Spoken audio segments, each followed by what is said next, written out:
Human fleet enters the war zone. The enemy's destruction is immediate.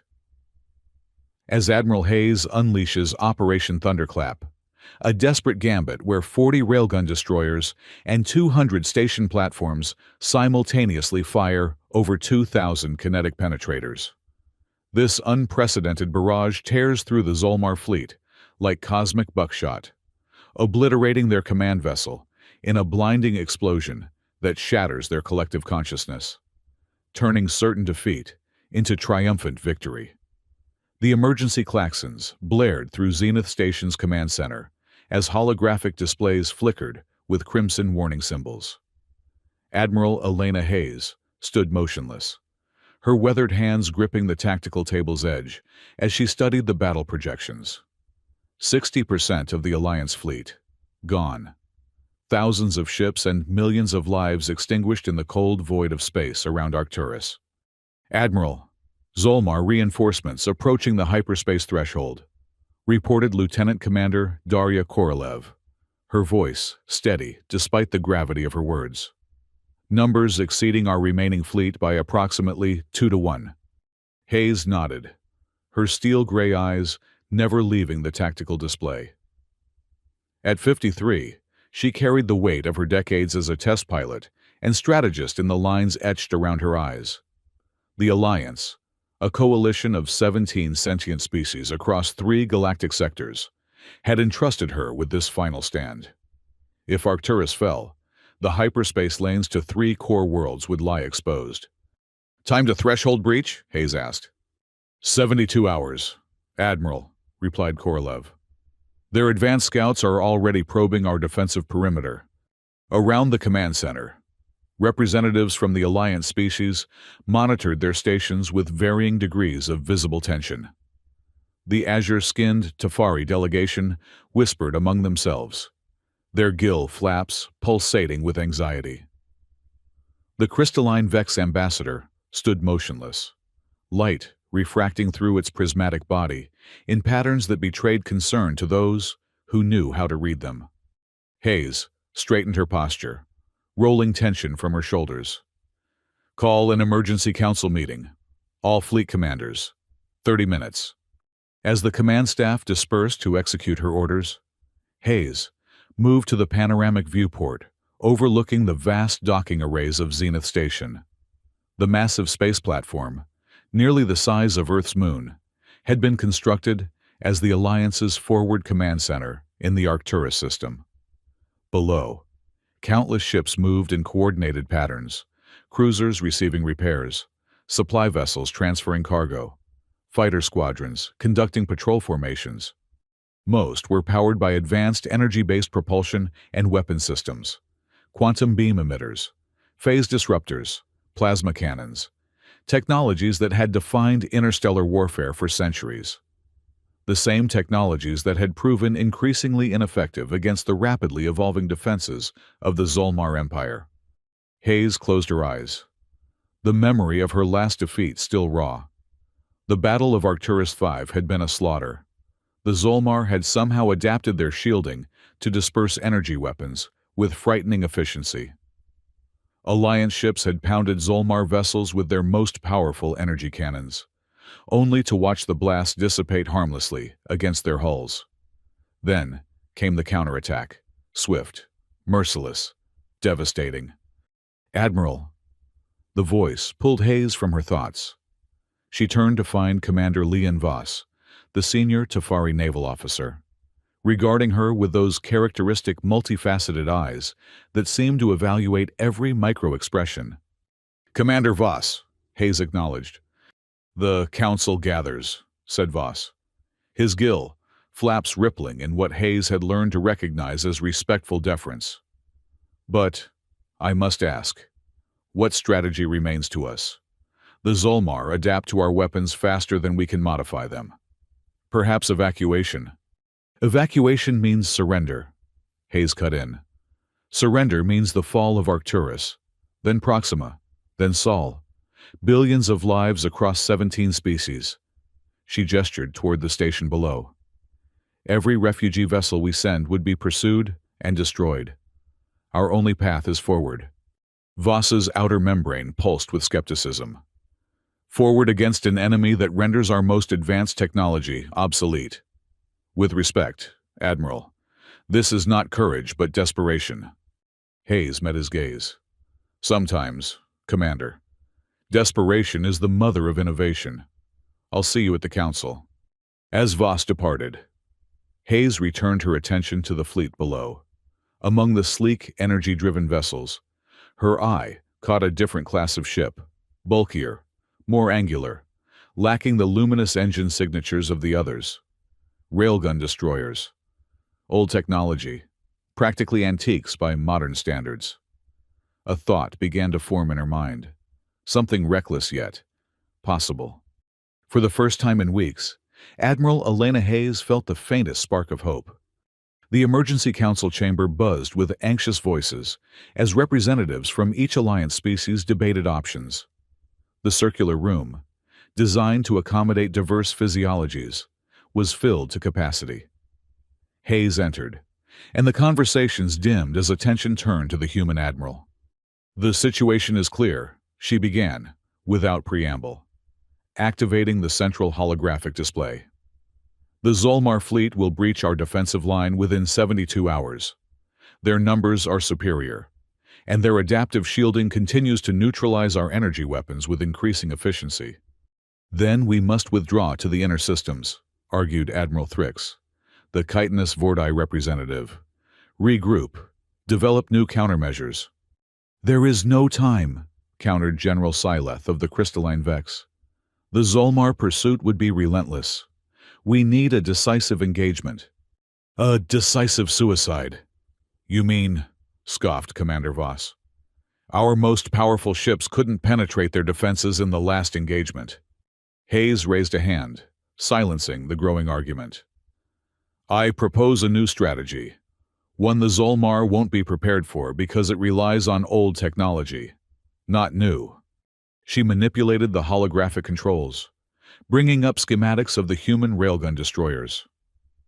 These vessels use kinetic weaponry, mass drivers that accelerate projectiles to a significant fraction of light speed. No energy weapons, no plasma, no quantum beams, just mass and velocity. Skeptical murmurs rippled through the assembly. Primitive technology, stated Thrix dismissively. The Vorti abandoned such weapons 3 centuries ago. As did the Tafari, added Voss. They're inefficient, limited in range, and completely outside the Zolmar's adaptation framework. Hayes interrupted. Their defensive evolution has optimized against energy dispersion, not kinetic impact. We've been fighting a losing battle because we're attacking precisely where they're strongest. She expanded the tactical display, showing a formation of railgun destroyers arranged in a precise pattern. I propose Operation Kinetic Barrage, a concentrated assault using mass driver technology to overwhelm their shields through sheer physical force. The chamber erupted in debate. Hayes stood firm as arguments flew around her, concerns about range limitations, ammunition constraints, vulnerability during approach. She addressed each methodically, outlining adjustments, contingencies, modifications to existing tactics. Throughout, she felt the weight of doubt, not just from the council, but within herself. The plan was untested, based on theoretical calculations and historical combat data, rather than proven engagements against the Zolmar. If she was wrong, the last significant alliance force would be decimated, leaving core worlds defenseless. As the debate raged, Hayes caught sight of engineer Sarah Kwan, the Korean-American weapons specialist who had helped develop the recent railgun destroyer modifications. Kwan gave a subtle nod, a gesture of confidence that strengthened Hayes's resolve. Enough, Hayes finally declared, her voice cutting through the clamor. I'm not proposing this as a matter for debate. As Supreme Commander of Alliance Forces, I'm implementing Operation Kinetic Barrage, effective immediately. She surveyed the stunned faces around her. We have 70 hours to prepare. Every railgun destroyer must be combat ready. Every mass driver calibrated. Every kinetic projectile loaded and primed. We will have one opportunity to strike, and it must be decisive. Commander Voss rose slowly, his gill membranes rippling with what Hayes recognized as reluctant acquiescence. The Tafari contingent will comply, Admiral, but we register our formal concerns about this strategy. Noted, Commander, Hayes replied. I expect nothing less than your full support regardless of those concerns. As the council dispersed, Hayes remained at the tactical display, refining formation details and attack vectors. The weight of her decision pressed upon her shoulders like a physical force. Millions of lives depended on her judgment, on whether a desperate gamble with outdated technology could succeed where cutting-edge weapons had failed. Lieutenant Commander Korolev approached, concern evident in her expression. Admiral, engineering reports that only 60% of the railgun destroyers are combat operational. The others require significant retrofitting. Hayes nodded. Then we work with 60%. Have Engineer Kwan coordinate round-the-clock refit teams. I want status updates every 6 hours. Yes, Admiral. Korolev hesitated. Permission to speak freely. Always, Darya. The crew is afraid. Not just of the Zolmar, but... She glanced at the tactical display. They've never seen a strategy like this, using ancient weapons against an enemy that's defeated our most advanced technology. It feels like a step backward. Hayes met her aide's gaze. Sometimes to move forward, you must first step back. The Zolmar expect us to attack with increasingly sophisticated energy weapons. They've evolved specifically to counter that approach. We need to change the paradigm entirely. And if it fails? Hayes's expression hardened. Then we die knowing we tried something different, instead of repeating the same mistakes and expecting different results. She softened slightly. But it won't fail, because we have something the Zolmar don't understand. What's that, Admiral? Hayes smiled thinly. Humanity's stubborn refusal to accept defeat. In the engineering bay of the railgun destroyer, Iron Vortex. Lieutenant Colonel Min Rao inspected the massive linear accelerator that ran the length of the ship's spine. The half-Vietnamese, half-Indian officer had spent the last 18 hours supervising the calibration of the ancient weapon system, ensuring it could deliver its payload with the precision required for Hayes's strategy. Targeting systems at 98% alignment, reported Technician First Class Jensen. Mass driver magnetic coils holding at optimal temperature. Rao nodded, running a hand along the housing of the enormous weapon. Unlike the elegant, almost artistic design of modern energy weapons, the railgun was brutally functional, a straight line of accelerating force designed for one purpose, to hurl a physical projectile with devastating velocity. Load the tungsten carbide penetrators, Rao ordered, full complement. As his crew rushed to comply, Rao's communication implant chimed. Lieutenant Colonel Rao, came the voice of Engineer Sarah Kwan. Status report on the Iron Vortex? Combat ready within 4 hours. Engineer Kwan, Rao replied. We're loading kinetic penetrators now. How are the other vessels progressing? 53% operational. We've hit a snag with the magnetic containment systems on the older models. Kwan sounded exhausted, understandable after nearly 40 hours without sleep. Admiral Hayes wants your ship in the vanguard position. Your targeting systems are the most precise in the fleet. Rao felt a surge of pride, quickly tempered by the responsibility such a position entailed. We won't let her down, he promised. The Vortex will deliver. Good, said Kwan. Because we're moving up the timetable. Zolmar scouts have accelerated. We deploy in 52 hours. The communication ended, leaving Rao staring at the massive railgun. 52 hours to prepare for a battle that would determine the fate of the Alliance. He turned to his crew, his expression resolute. Double shifts, he announced. I want this weapon system perfect. The Iron Vortex leads the charge. Across Zenith Station, similar scenes played out as crews worked feverishly to prepare the unconventional assault force. In her quarters, Admiral Hayes reviewed the latest intelligence reports, searching for any detail that might give them an edge. The Zolmar advance remained steady, their formation suggesting confidence, even arrogance in their approaching victory. Hayes closed her eyes, visualizing the coming engagement. The railgun destroyers would need to approach within medium range, closer than energy weapon vessels typically engaged. That meant enduring the Zolmar's initial barrage. Casualties would be inevitable. The question was whether enough destroyers would survive to deliver the coordinated kinetic strike. Her door chimed, interrupting her thoughts. "Enter," she called, setting aside the tactical display. Commander Voss stepped into her quarters, his aquatic form seeming oddly rigid, a sign of tension among the Tafari. "Commander," Hayes acknowledged, "what can I do for you?" Voss moved further into the room, his multifaceted eyes reflecting the dim lighting in kaleidoscopic patterns. "I've been reviewing your tactical specifications for Operation Kinetic Barrage," he said. "The formations placed Tafari vessels in the most vulnerable positions during the approach." Hayes nodded. "Tafari ships have the most advanced point defense systems. They're best equipped to screen the railgun destroyers during the approach phase." "They will be sacrificed," Voss stated bluntly. "The casualty projections are high across all contingents," Hayes interrupted, "including human vessels. This isn't about species, Commander. It's about capabilities and mission success." Voss's gill membranes pulsated rapidly, a sign of agitation. "The Tafari Council questions whether this strategy truly represents our best chance of survival, or merely humanity's preference for direct confrontation regardless of cost." Hayes stood, facing the Tafari commander directly.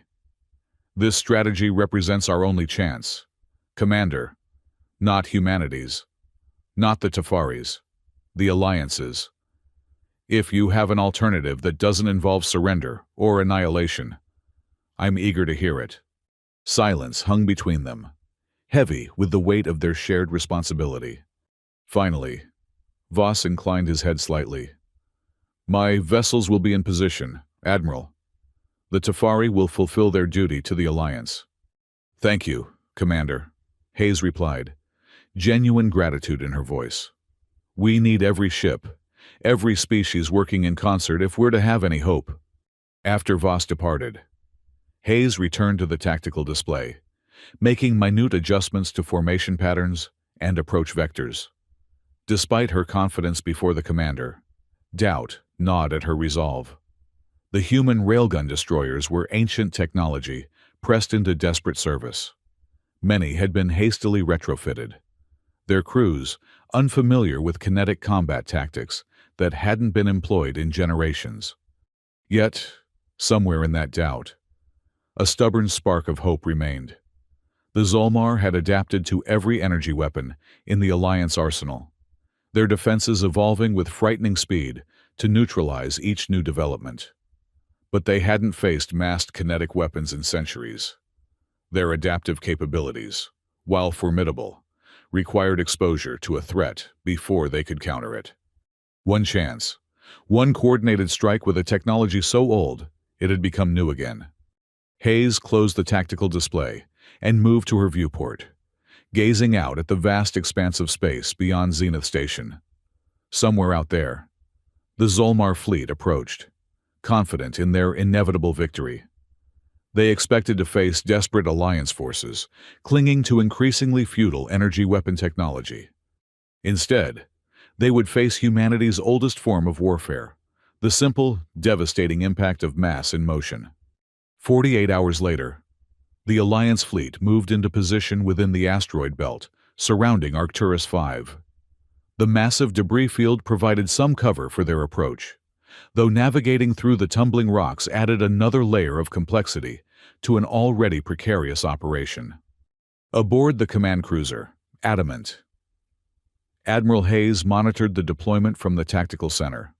Holographic displays showed the positions of every Alliance vessel, the human railgun destroyers at the core of the formation, screened by Tafari defensive frigates and Vortai electronic warfare vessels. "All ships in position, Admiral," reported Lieutenant Commander Korolev. Railgun destroyers report weapons hot and targeting systems aligned. Hayes nodded, her expression betraying none of the tension coiling within her. Zolmar fleet status? Maintaining course through the hyperspace threshold. Estimated arrival at engagement range in 37 minutes. Hayes studied the tactical display, noting the Zolmar formation, a standard assault configuration they had employed successfully in previous engagements. Their confidence was evident in the straightforward approach, expecting to overwhelm the depleted Alliance forces with superior numbers and their adaptive shielding. "Open fleet-wide communication," Hayes ordered. When Korolev signaled compliance, Hayes addressed the combined forces. "Alliance vessels, this is Admiral Hayes. The enemy approaches, confident in their technological superiority. They expect us to fight as we have before, with increasingly desperate energy weapon assaults against their adaptive shields." She paused, her gaze sweeping across the tactical display where thousands of ships, crewed by beings from 17 different species, awaited her command. "Today, we change the equation. Today, we remind the Zolmar that adaptation requires exposure, and they have not faced what we are about to unleash. Every vessel knows its role. Every crew understands the stakes. Execute your orders with precision, and we will secure not just a victory, but the survival of our alliance." Hayes nodded to Korolev to end the transmission, then turned to the command staff. "Initiate Operation Kinetic Barrage, Phase 1. Throughout the asteroid field, Alliance vessels began their carefully coordinated movements. Electronic warfare platforms activated jamming fields to confuse Zolmar sensors. Defensive frigates powered their point defense systems, preparing to intercept incoming fire. And at the core of the formation, the railgun destroyers charged their massive electromagnetic accelerators, loading the first wave of tungsten carbide penetrators. Aboard the Iron Vortex, Lieutenant Colonel Rao monitored the massive railgun's power levels as they climbed toward optimal firing capacity. The weapon hummed with barely contained energy, sending vibrations through the deck plating. "Targeting solutions locked," reported his weapons officer. "All penetrators loaded and magnetic acceleration coils at full charge." Rao acknowledged the report, then opened a channel to his crew. "This is your commanding officer. In moments, we will engage the enemy with a weapon system they have not faced in centuries. The Iron Vortex leads this assault. The tip of the spear. Every calculation, every alignment, every trajectory must be perfect." He paused, feeling the weight of the moment. "Our ancestors used weapons like these to defend their homes long before humanity reached the stars. Today, we use them to defend not just humanity, but all the peoples of the Alliance. Stand ready." The minutes ticked by with excruciating slowness as the Zolmar fleet approached. On the tactical displays, their formation emerged from the hyperspace threshold, hundreds of biomechanical vessels, their hulls pulsing with energy signatures that defied conventional analysis, the product of a species that had melded with their technology centuries ago. The Zolmar were as much machine as organic being, their ships extensions of their collective consciousness. "Zolmar vessels deploying in standard combat formation," reported the sensor officer on the Adamant. "Energy signatures indicate weapons charging. They're preparing for long-range engagement with energy weapons."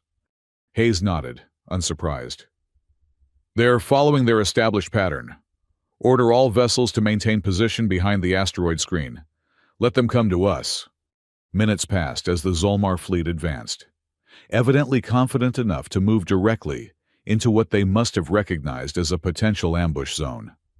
Their arrogance was understandable. In previous engagements, they had methodically dismantled Alliance forces regardless of tactical positioning. "Zolmar fleet entering optimal firing range for their primary energy weapons," announced Korolev, tension evident in her voice. "Hold position," Hayes commanded. "Wait for them to commit." The first salvos from the Zolmar fleet lanced across space, brilliant beams of coherent energy that splashed against asteroids or dissipated in the vacuum. Their targeting was precise, but conservative, probing the debris field for Alliance signatures, rather than committing to a full assault. "They're searching for us," Hayes observed, maintaining energy conservation protocols until they confirm targets. She turned to her communications officer. "Order the Vordai electronic warfare vessels to initiate phantom target protocols. Give them ghosts to chase." Throughout the asteroid field, Vordai ships activated specialized emitters, projecting false energy signatures designed to mimic Alliance vessels. The deception worked almost immediately.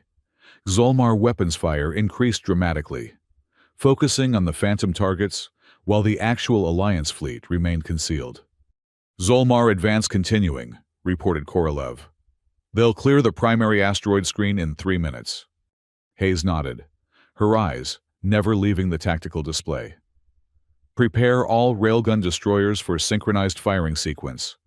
Target the lead Zolmar vessels, their command ships based on energy output patterns." The tension on the bridge was palpable as the Zolmar fleet pushed deeper into the asteroid field, still firing at phantom targets while the real Alliance vessels remained hidden, weapons primed and ready. "Zolmar fleet clearing asteroid screen in 30 seconds, announced Korolev. "They'll have direct line of sight to our position." Hayes took a deep breath, the moment of truth approaching. Everything depended on the initial volley, on whether the kinetic weapons could penetrate Zolmar defenses optimized against energy attacks. "All railgun destroyers," she ordered, her voice steady despite the stakes. "Execute firing sequence Alpha on my mark." She waited as the Zolmar vessels emerged from behind the last significant asteroids, their sensors undoubtedly now detecting the real Alliance fleet. "Mark!" Throughout the Alliance formation, 57 railgun destroyers fired in perfect synchronization. The electromagnetic accelerators launched their tungsten carbide penetrators to a significant fraction of light speed. The kinetic energy contained in each projectile equivalent to a small nuclear detonation. The projectiles crossed the void in seconds, too fast for even the advanced Zolmar systems to track effectively. They slammed into the lead Zolmar vessels with catastrophic force, their immense kinetic energy transferring directly into the biomechanical hulls. The result was immediate and spectacular. Zolmar shields, designed to disperse energy weapons, provided virtually no defense against the physical impact. The penetrators tore through hull material, internal systems, and power cores, triggering secondary explosions that ripped apart vessel after vessel. On the tactical display, nearly 30% of the Zolmar fleet winked out of existence in the space of moments. A stunned silence fell over the Adamant's bridge, broken only by the continuing status reports from sensor officers. "Direct hits confirmed on 37 primary Zolmar vessels," reported Korolev, disbelief evident in her voice. "Catastrophic damage registered. Multiple secondary explosions detected throughout their formation." Hayes allowed herself a moment of vindication before refocusing. "The Zolmar will adapt quickly. Order all railgun destroyers to prepare second volley with modified targeting solutions. They'll attempt evasive maneuvers now that they understand the threat." Sure enough, the remaining Zolmar vessels were already breaking formation, their movements erratic as they sought to present more difficult targets for the kinetic weapons. Their return fire intensified, energy weapons lancing toward the Alliance fleet with renewed fury. "Incoming!" shouted the defensive systems officer. "Multiple energy weapon signatures targeting our position." "All defensive frigates, full point defense protocols," Hayes ordered. "Electronic warfare vessels, continue jamming their targeting systems."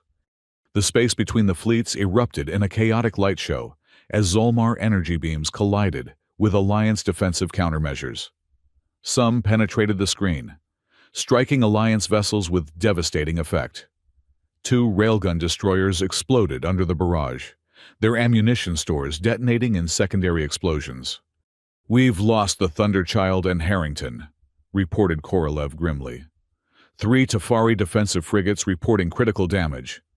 "Maintain formation," Hayes insisted. "Prepare for second volley. Target their propulsion systems this time. Immobilize them.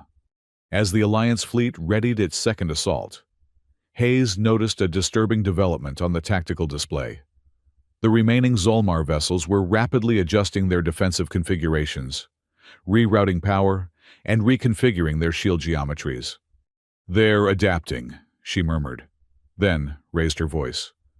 "All vessels, be advised, Zolmar shields are reconfiguring. They're attempting to develop a kinetic defense." This was the critical moment, the narrow window before the Zolmar could fully adapt to the new threat. Hayes had anticipated this response, but the speed of the adaptation exceeded her projections. "Railgun destroyers, execute firing sequence beta," she commanded. "Maximum velocity, dispersed targeting pattern." Again, the electromagnetic accelerators launched their deadly projectiles across the void. This time, however, the results were less decisive. Some penetrators still broke through, causing significant damage to Zolmar vessels. But others were deflected by hastily reconfigured shield geometries, or exploded prematurely, as the Zolmar deployed some form of point defense system specifically to counter the kinetic threat. Effectiveness decreased by approximately 40%, reported the tactical officer. "They're learning, Admiral." Hayes nodded grimly. "As expected. But they haven't fully adapted yet." She studied the tactical display, noting the patterns of successful impacts versus deflections. "Recalibrate firing solutions. Concentrate on vectors that showed successful penetration." As the battle raged, the communication system chimed with an incoming transmission from the Iron Vortex. "Admiral," came Lieutenant Colonel Rao's voice, underlaid with the sounds of combat and damage control alerts. "We've identified a pattern in their shield adaptations. They're prioritizing frontal protection, leaving vulnerability along lateral vectors." Hayes immediately grasped the implications. "All railgun destroyers, adjust firing solutions to target Zolmar vessels from oblique angles, 30 degrees off centerline, both port and starboard approaches." As the Alliance fleet executed this adjustment, the Zolmar counterattack intensified. Energy beams sliced through space, finding their targets with increasing accuracy as the biomechanical collective analyzed Alliance defensive patterns. "We've lost the Tafari command frigate Aqueous Dawn," reported Korolev, her voice tight. "Commander Voss is confirmed lost with all hands." Hayes felt the news like a physical blow. Despite their differences, Voss had been a respected colleague whose expertise and courage had been invaluable. His loss, along with his entire crew, was a devastating blow to both the Tafari contingent and the Alliance as a whole. "Continue the assault," she ordered, pushing aside the grief that threatened to cloud her judgment. "All vessels adjust formation to compensate for the loss of the Aqueous Dawn. Maintain firing discipline." The battle continued with savage intensity, both sides adapting tactics in real time. The railgun destroyers launched volley after volley of kinetic penetrators, adjusting vectors and impact points to exploit the gaps in rapidly evolving Zolmar defenses. The Zolmar, in turn, reconfigured their shields and deployment patterns, sacrificing some vessels to protect others deemed more crucial to their collective. 2 hours into the engagement, the situation hung in precarious balance. The Alliance had destroyed nearly 50% of the Zolmar fleet, but had suffered grievous losses as well. 17 railgun destroyers had been destroyed, along with numerous support vessels. The remaining ships showed varying degrees of damage, their effectiveness diminishing with each exchange. "Admiral," Korolev reported urgently, "sensors detect new energy signatures emerging from the hyperspace threshold. Additional Zolmar vessels incoming." Hayes studied the tactical display with growing concern. The reinforcements would tip the balance decisively in the Zolmar's favor, especially now that they had begun to adapt to the kinetic weapon strategy. "How many?" she asked. "At least 200 vessels, possibly more. Configuration matches their heavy assault class." Hayes closed her eyes briefly, calculating options. The current engagement had depleted much of their kinetic ammunition. The remaining railgun destroyers were damaged, their crews exhausted. A fighting retreat might be possible, but would inevitably result in the loss of Zenith Station and the Arcturus system. She opened her eyes. Decision made. All railgun destroyers, prepare for Operation Thunderclap. Korolev looked up sharply. Admiral, Thunderclap hasn't been tested in combat conditions. The synchronization requirements are our only remaining option. Hayes finished firmly. Transmit the execution codes. All remaining kinetic penetrators to be deployed simultaneously on my command. Throughout the fleet, the order generated a flurry of activity as weapons officers reprogrammed targeting systems and engineers pushed damaged railgun systems to their limits. The concept was simple, but required perfect execution. Instead of sequential volleys, every remaining railgun destroyer would fire every remaining penetrator simultaneously, creating a kinetic barrage too dense for the Zolmar to track or counter effectively. Zenith Station reports all orbital defense platforms coming online, announced the communications officer unexpectedly. Station Commander Reyes is linking their targeting systems to our network. Hayes felt a surge of hope. The station's defense platforms included 200 fixed railgun emplacements, originally installed as a last-ditch defense measure, but never expected to be used in direct engagement. Connect them to the Thunderclap targeting network, she ordered. Synchronize firing solutions with the fleet. As the Alliance forces prepared this desperate final gambit, the Zolmar reinforcements moved into attack position, joining their remaining primary fleet vessels in a pincer movement designed to envelope the Alliance formation. All vessels in position, reported Korolev. Thunderclap targeting solution locked. All railgun systems report ready. Hayes took a deep breath, aware that this moment would determine the fate of not just this battle, but potentially the entire war. If Thunderclap failed, there would be no second chance. The Alliance would fall, system by system, until nothing remained. Execute Thunderclap, she commanded. Across the battlefield, something unprecedented occurred.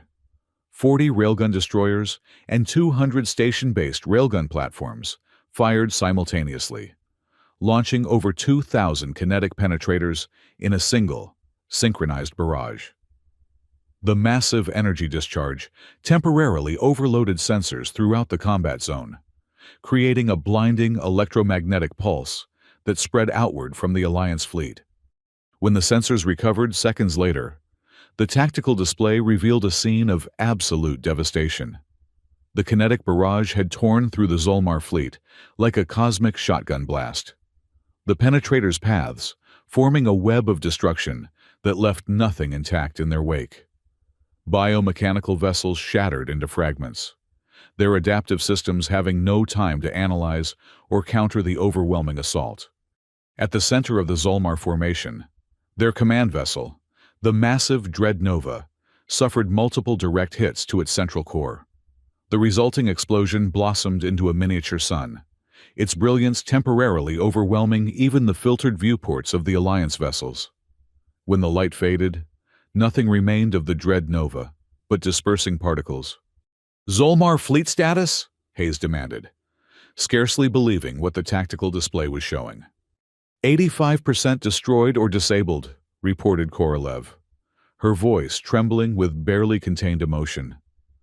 The remainder are... They're breaking formation, Admiral. Disorganized movements. It appears the destruction of the Dread Nova has disrupted their command network.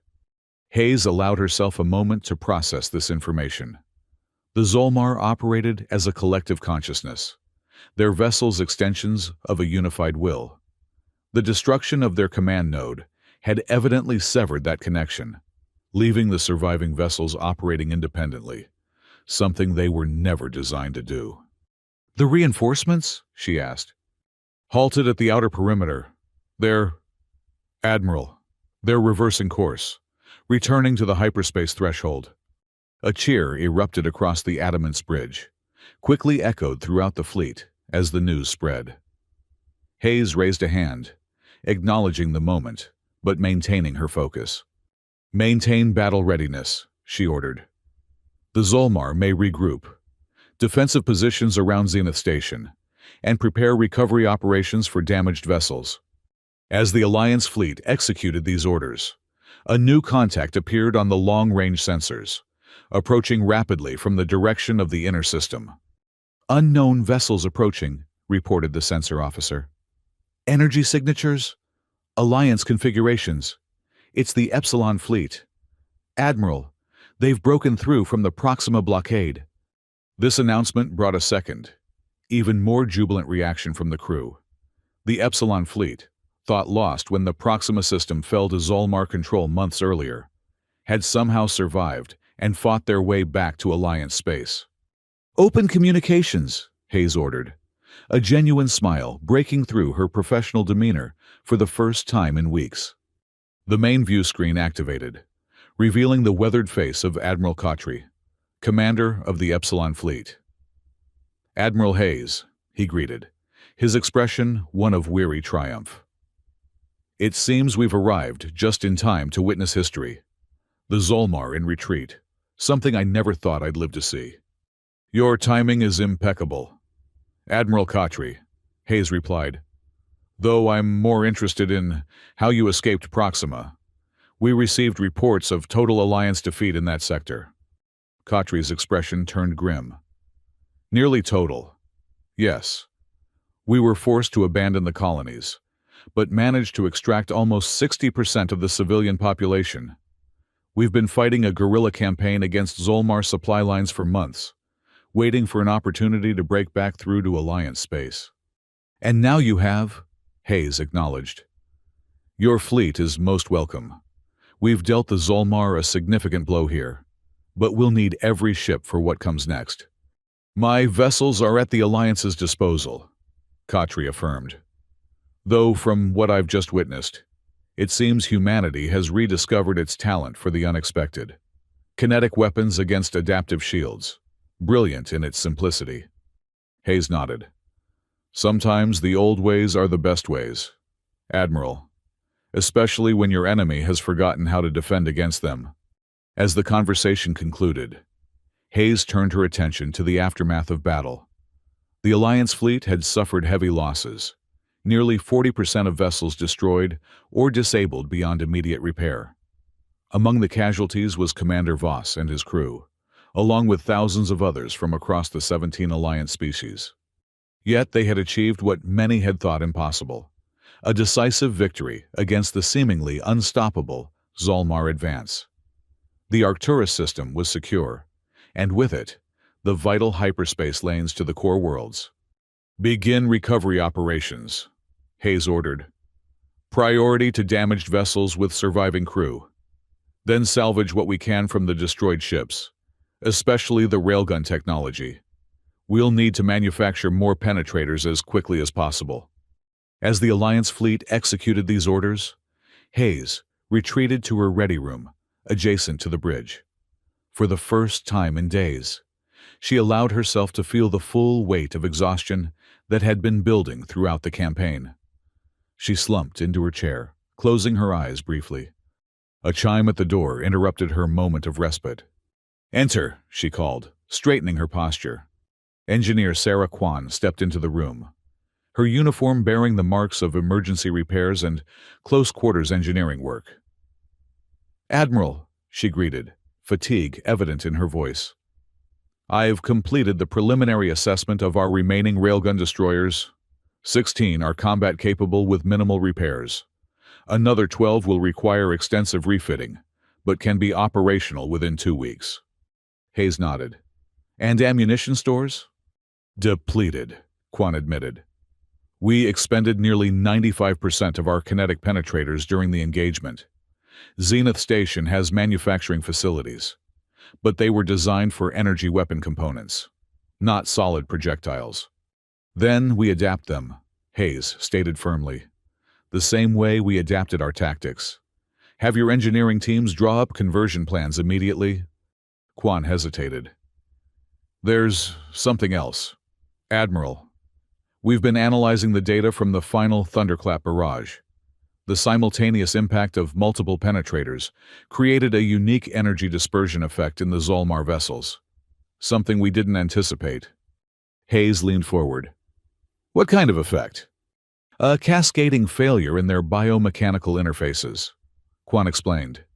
It's as if the kinetic impacts generated harmonic vibrations that specifically disrupted the frequencies their organic components use to communicate with their mechanical systems. An exploitable weakness, Hayes concluded. Potentially, yes. With further research, we might be able to refine our penetrator designs to specifically target those harmonic frequencies. Hayes considered this information. Assemble a research team, priority access to all combat data, and any salvageable Zolmar components we can recover. I want prototype designs within the week.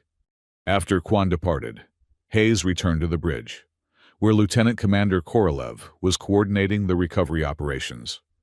Status report, Hayes requested. Recovery proceeding according to protocol, Korolev replied. Zenith Station reports all medical facilities at full capacity treating casualties. Dr. Abrams requests additional surgical teams if available from the Epsilon fleet. Coordinate with Admiral Kotry, Hayes directed. And the Zolmar survivors? Korolev's expression tightened. Few to report, Admiral. Their biomechanical physiology. Most vessels that were critically damaged experienced complete systems failure, including life support for their organic components. Hayes nodded grimly. The Zolmar's integration with their technology made them formidable enemies, but also uniquely vulnerable to certain types of catastrophic damage. It was a sobering reminder of the cost of war, regardless of which side suffered the casualties. Admiral, interrupted the communications officer. Incoming transmission from Alliance High Command. Priority Alpha. Hayes straightened her uniform. On screen. The view screen activated to reveal Admiral Chung, the Alliance Supreme Commander. His normally stoic expression showed visible relief. Admiral Hayes, he began formally. Reports of your victory at Arcturus have reached High Command. Congratulations on a remarkable achievement against overwhelming odds. Thank you, Admiral Chung. The credit belongs to the brave crews of the Alliance fleet, particularly those who didn't survive to see the victory they helped secure. Chung nodded solemnly. Their sacrifices will be honored appropriately. Now, to pressing matters. Your kinetic weapon strategy has proven more effective than our most optimistic projections. High Command is redirecting manufacturing resources throughout Alliance space to produce railgun technology and kinetic penetrators. A wise precaution, Hayes agreed. Though we should anticipate the Zolmar will begin developing specific countermeasures now that they've encountered the threat. Agreed, which is why we need to press our advantage before they can fully adapt. Your orders are to refit and replenish your fleet as quickly as possible. Once ready, you're to take offensive action against Zolmar positions in the Proxima system. Hayes considered this directive carefully. The fleet has suffered significant losses. Admiral, we'll need reinforcements to mount an effective offensive. Already underway, Chung assured her. 6 additional railgun destroyer squadrons are being diverted to Zenith Station, along with support vessels and ammunition supplies. They should arrive within 8 days. Understood, Admiral. We'll be ready.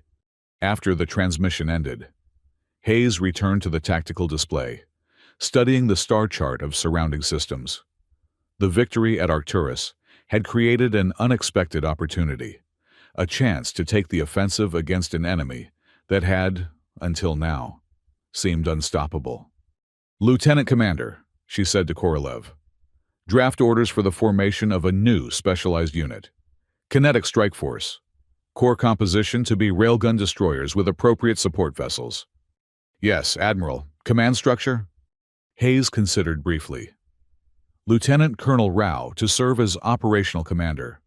His experience with the Iron Vortex during this engagement has proven invaluable. Engineer Quan as technical advisor, overseeing ongoing weapons development. As Korolev departed to execute these orders, Hayes continued studying the tactical display. The Alliance had won a significant victory, but the war was far from over. The Zolmar would adapt, as they always did. The question was whether the Alliance could continue to innovate faster than the enemy could evolve. Her gaze settled on the Proxima system, their next objective. Intelligence reports indicated substantial Zolmar forces had consolidated there after their conquest months earlier. Liberating the system would not only secure another vital hyperspace lane, but also free millions of colonists from Zolmar occupation. The sensor officer interrupted her thoughts. Admiral, long-range sensors detecting unusual activity in the Epsilon Indi system. Energy signatures consistent with Zolmar fleet movements. But different somehow. Hayes frowned. Different how? Harmonics are shifted. Power distributions don't match previous Zolmar configurations. It's as if they're reorganizing. Hayes felt a chill of premonition. The Zolmar were already adapting, not just their defensive systems, but their entire fleet structure, and possibly their biomechanical integration. Continue monitoring, she ordered. I want detailed analysis of any variations from established Zolmar patterns. The battle for Arcturus had been won. But Hayes knew the greater conflict was entering a new phase, one where both sides would race to adapt and counter-adapt in an escalating technological arms race. The Alliance had discovered a temporary advantage in reverting to ancient kinetic weapons. The challenge now would be maintaining that edge as the Zolmar inevitably evolved to counter it. As she gazed at the tactical display showing Alliance vessels conducting recovery operations amidst the debris of destroyed Zolmar ships, Hayes allowed herself a moment of cautious optimism. For the first time in months, the Alliance had hope, not just of survival, but of eventual victory. And sometimes, hope was the most powerful weapon of all. In the aftermath of the Battle of Arcturus, Zenith Station hummed with activity as damaged vessels underwent repairs and crews recovered from the intense engagement. The vast docking bays accommodated ships from across the Alliance, their diverse designs reflecting the 17 species that had united against the Zolmar threat. Admiral Hayes stood in the station's central observation deck, watching as engineering teams swarmed over the railgun destroyer. Iron Vortex. The vessel had survived the battle with relatively minor damage, a testament to Lieutenant Colonel Rao's skillful command and the crew's dedication. Admiral Hayes turned to find a Tafari officer approaching, Senior Commander Tal, who had assumed command of the Tafari contingent following Commander Voss's death. Commander Tal, Hayes acknowledged. How are your people faring? Tal's gill membranes rippled in a pattern that Hayes recognized as respectful deference. We mourn our losses, Admiral, as all do. Commander Voss was highly regarded among our fleet. Among all fleets, Hayes corrected gently. His sacrifice will not be forgotten. Tal's multifaceted eyes studied Hayes with unsettling intensity. I must convey something, Admiral. Before the battle, Commander Voss expressed concerns about your strategy. Concerns I shared. Hayes nodded. Understandable. It was unconventional, to say the least. It was brilliant, Tal stated, his tone leaving no room for false modesty. The Tafari Naval Council has reviewed the battle data extensively. Your insight regarding the Zolmar's adaptive limitations against kinetic weapons has fundamentally altered our strategic thinking. The commander extended a data crystal, a formal Tafari gesture of professional respect. This contains technical specifications for Tafari vessels that might be suitable for railgun modification. We offer them freely to the Alliance effort. Hayes accepted the crystal, recognizing the significance of the gesture. The Tafari were notoriously protective of their ship designs, considering them cultural as well as military assets. The Alliance thanks you, Commander. This contribution will be invaluable to our continuing efforts. After Tal departed, Hayes made her way to the station's medical sector. Rows of recovery pods lined the walls, each containing wounded personnel from the battle. Medical staff from various Alliance species moved efficiently between them, their diverse physiologies and medical approaches combining to provide care for all injured, regardless of species. Dr. Abrams, the station's chief medical officer, approached as Hayes entered. "Admiral," he greeted, his expression weary but professional. "Here to check on casualties?" Hayes nodded. "Status report?" 3,417 injured across all Alliance vessels. Abrams reported grimly. 892 critical, though that number is decreasing as treatments progress. Fatalities stand at 2,956. Each number represented lives lost under Hayes's command, a burden she carried heavily despite the victory achieved. "And Lieutenant Colonel Rao? I understand he was injured during the final phase of the battle." "Minor injuries only," Abrams assured her. "Superficial burns and a concussion when a control panel exploded. He's already requesting discharge against medical advice. Stubborn officer, that one." Hayes smiled slightly. "A common trait among the best commanders. Doctor, where is he?" Abrams directed her to a recovery pod near the center of the facility. Inside, Rao lay with his eyes closed, medical sensors monitoring his condition. As Hayes approached, his eyes opened, immediately alert despite his injuries. "Admiral," he acknowledged, attempting to sit up straighter. "At ease, Lieutenant Colonel," Hayes said. "Dr. Abrams tells me you're trying to escape his care prematurely." Rao had the grace to look slightly abashed. "The iron vortex needs attention. Admiral, we depleted our penetrator stores completely during Thunderclap. Reloading and recalibration can be overseen by your executive officer." Hayes interrupted firmly. "You've earned a few days of recovery, Lieutenant Colonel." Seeing that further argument would be futile, Rao changed tactics. "May I ask about our next deployment, Admiral? The crew is anxious to know." Hayes considered how much to share. "We're forming a specialized strike force centered around railgun technology. Your experience with the Vortex during the battle has proven invaluable. Once you're cleared for duty, I'd like you to take operational command of this new unit." Rao's expression registered surprise, quickly replaced by determination. "It would be an honor, Admiral." "Get some rest, Lieutenant Colonel." "That's an order.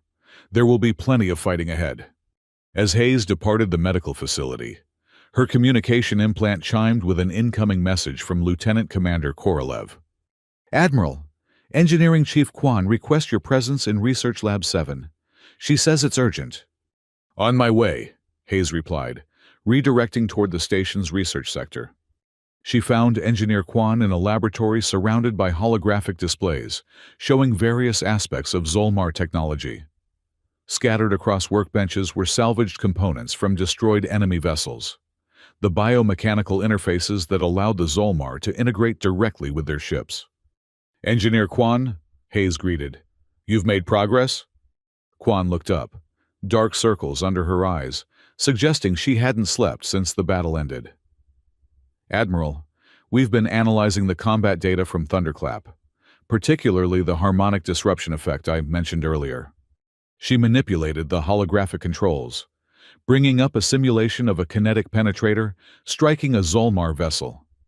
The impact point bloomed with concentric waves that spread throughout the ship's systems. "The kinetic impact generates specific vibrational frequencies that propagate through their hull material," Kwan explained. "These frequencies interfere with the biomechanical interfaces the Zolmar use to connect their organic components with their ship systems." Hayes studied the simulation with growing interest. "And if we could replicate these frequencies deliberately?" "Exactly," Kwan confirmed excitedly. "We're designing a new penetrator variant with a resonance core. Upon impact, it would generate precisely calibrated harmonics, specifically targeted to disrupt Zolmar biomechanical integration." "Essentially a kinetic EMP," Hayes observed. Similar in concept, yes, but much more devastating to their particular technology. It could temporarily sever the connection between the Zolmar collective consciousness and their vessel systems. The implications were significant. If the Zolmar vessels could be momentarily disconnected from their controlling intelligence, they would become vulnerable to conventional attacks during that window. "How soon can you produce a prototype?" Hayes asked. 3 days for the initial design. Perhaps 2 weeks for battle-ready production models, assuming we can repurpose existing manufacturing facilities. Hayes nodded. "You'll have whatever resources you need.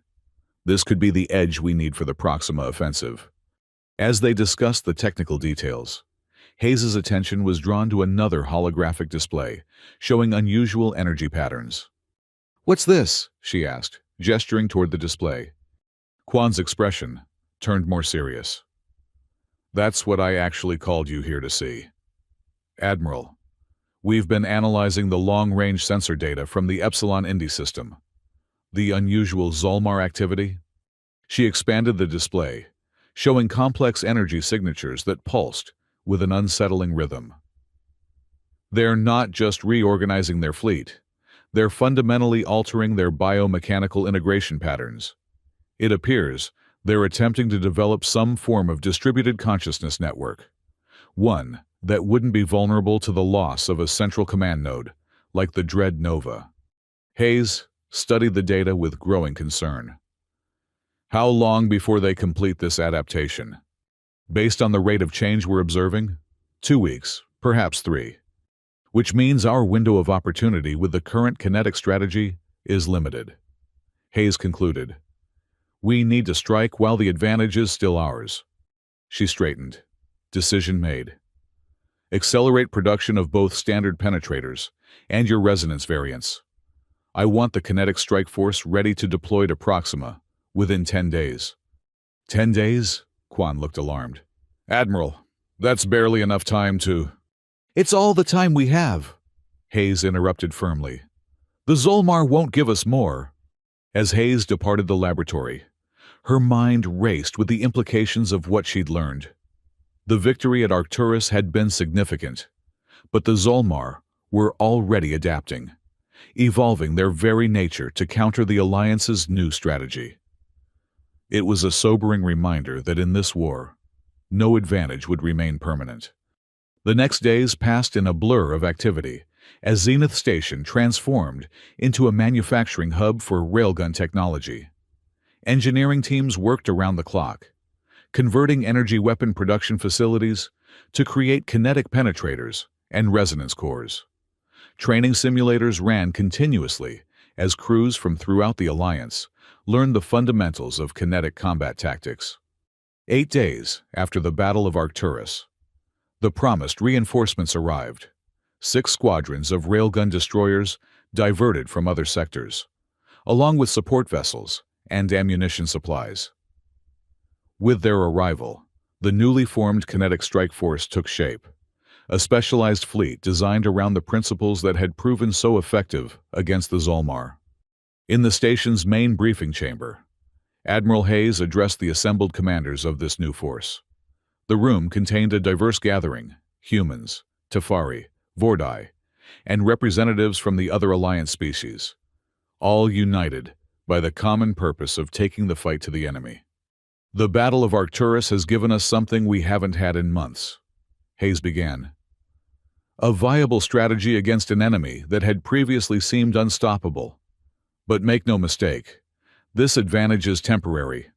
The Zolmar are already adapting, already evolving to counter our kinetic weapons." She activated the central holographic display, showing the Proxima system, their next target. "Our mission is straightforward but critical. Liberate Proxima, secure its hyperspace lanes, and extract the civilian population still under Zolmar occupation." The display zoomed in on the system's primary habitation centers and Zolmar defensive positions. Intelligence indicates the Zolmar have established biomechanical integration nodes throughout the system. These serve as relay points for their collective consciousness, allowing them to maintain control over conquered territories. Lieutenant Colonel Rao, now recovered from his injuries and formally installed as operational commander of the Kinetic Strike Force, studied the display intently. Multiple command nodes rather than a single central point like the Dread Nova, he observed. They're already implementing distributed control architecture. Precisely, Hayes confirmed, which means our strategy must evolve as well. Engineer Quan? Quan stepped forward, activating a secondary display showing the new resonance core penetrators. These modified projectiles are designed to generate specific harmonic frequencies upon impact. When striking Zolmar vessels or installations, they temporarily disrupt the biomechanical interfaces that enable their collective consciousness. She manipulated the display to demonstrate the effect. The disruption creates a 20 to 30-second window during which Zolmar systems operate at severely reduced efficiency. Standard kinetic penetrators delivered immediately after the resonance strike will encounter minimal adaptive resistance. A 1-2 punch, summarized Commander Tall of the Tafari contingent. First disrupt their neural network, then deliver the killing blow while they're disoriented. Exactly, Hayes confirmed. The Kinetic Strike Force will deploy in paired formations, resonance vessels followed by standard penetrator vessels, with appropriate screening and support. The briefing continued with detailed tactical assignments, contingency plans, and coordination protocols.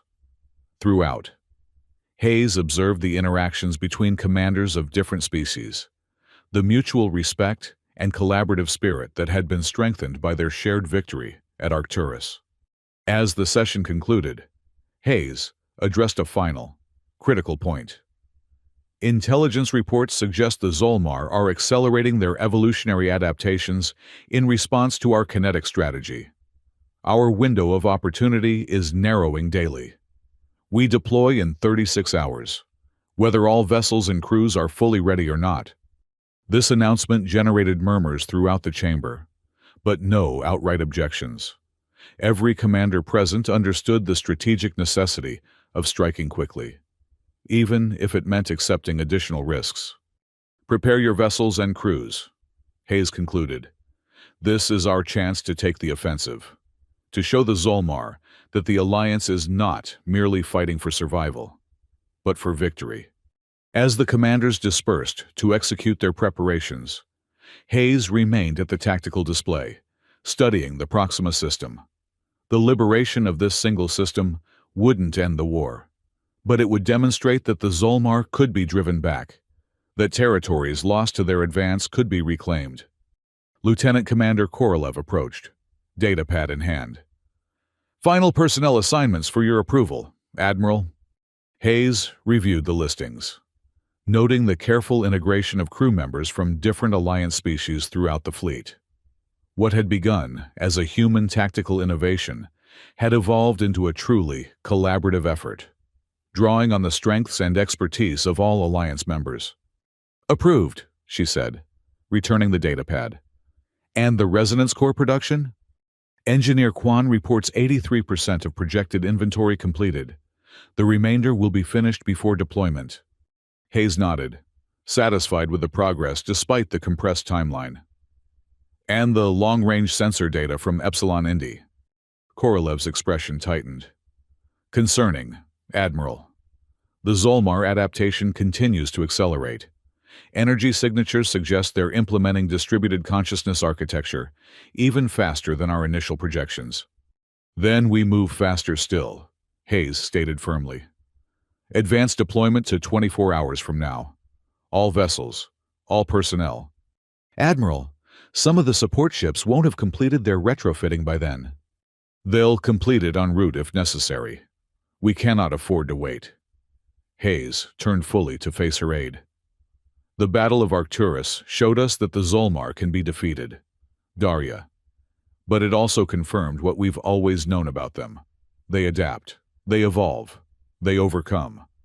Our only advantage is the narrow window before they fully counter our strategy. Korolev nodded, understanding the urgency.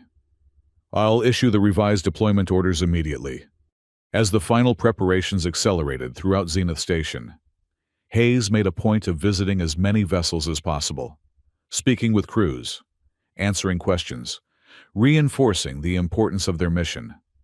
The morale throughout the fleet was notably higher than before Arcturus, but tempered with the realistic understanding that the coming engagement would be even more challenging.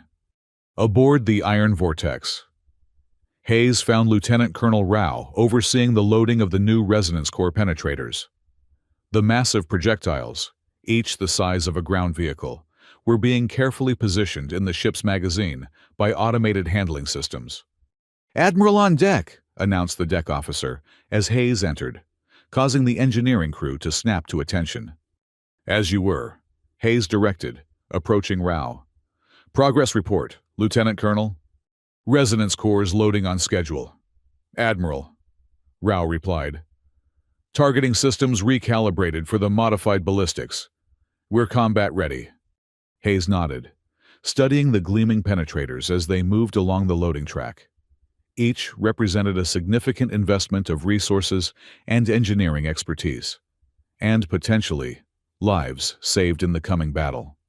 "Your crew has confidence in the new technology?" she asked. "They have confidence in Engineer Kwan," Rao replied with a slight smile. "After witnessing what standard penetrators did at Arcturus, they're eager to see what these enhanced versions can accomplish." Hayes nodded, sharing his cautious optimism. "The Proxima operation will be different from Arcturus. Lieutenant Colonel, we won't have the element of surprise this time. The Zolmar will be expecting kinetic weapons." "But not resonance technology," Rao countered. "That remains our ace." "For now," Hayes agreed. "But we must assume the Zolmar are already developing countermeasures. The effectiveness of our first strike will be critical." As they discussed final tactical adjustments, Hayes's communication implant chimed with an urgent message from Zenith Station's command center. "Admiral Hayes, priority alert from long-range sensors. Zolmar vessels detected entering the outer Arcturus system. Configuration matches their heavy assault class." Hayes exchanged a grave look with Rao. "They're not waiting for us to strike Proxima. They're bringing the fight back to Arcturus." "How many vessels?" Rao asked. "Preliminary count shows 300 plus, came the response, approaching from multiple vectors. Hayes's mind raced through the strategic implications. The kinetic strike force had been prepared for an offensive operation, not to defend Zenith Station against a renewed Zolmar assault. Yet they couldn't abandon the station and its millions of inhabitants.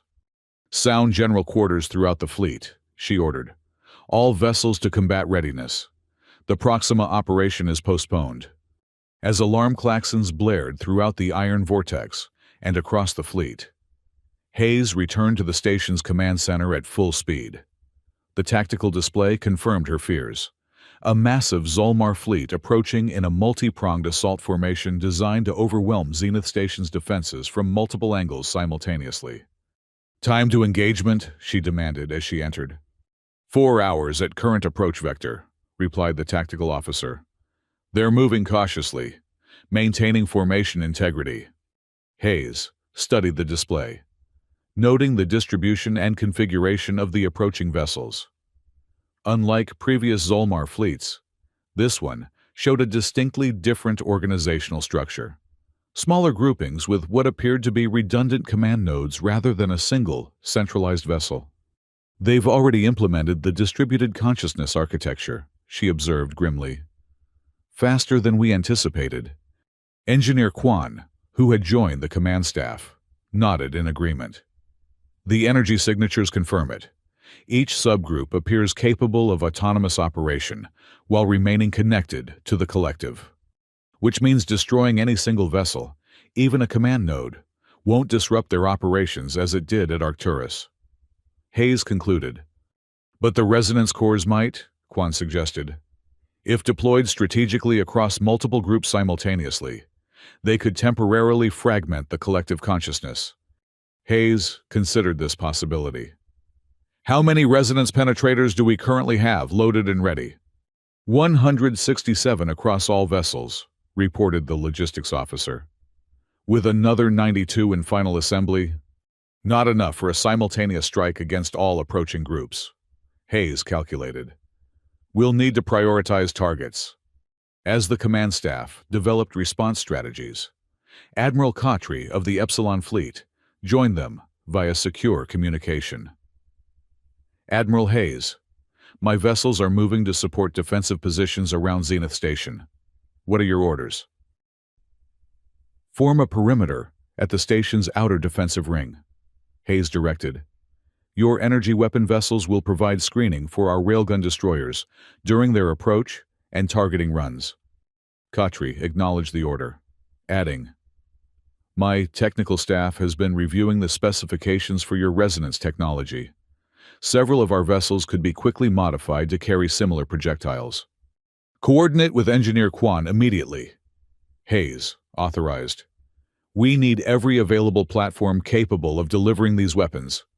As preparations accelerated throughout the fleet, Hayes convened an emergency council with the senior commanders. The situation was dire but not hopeless.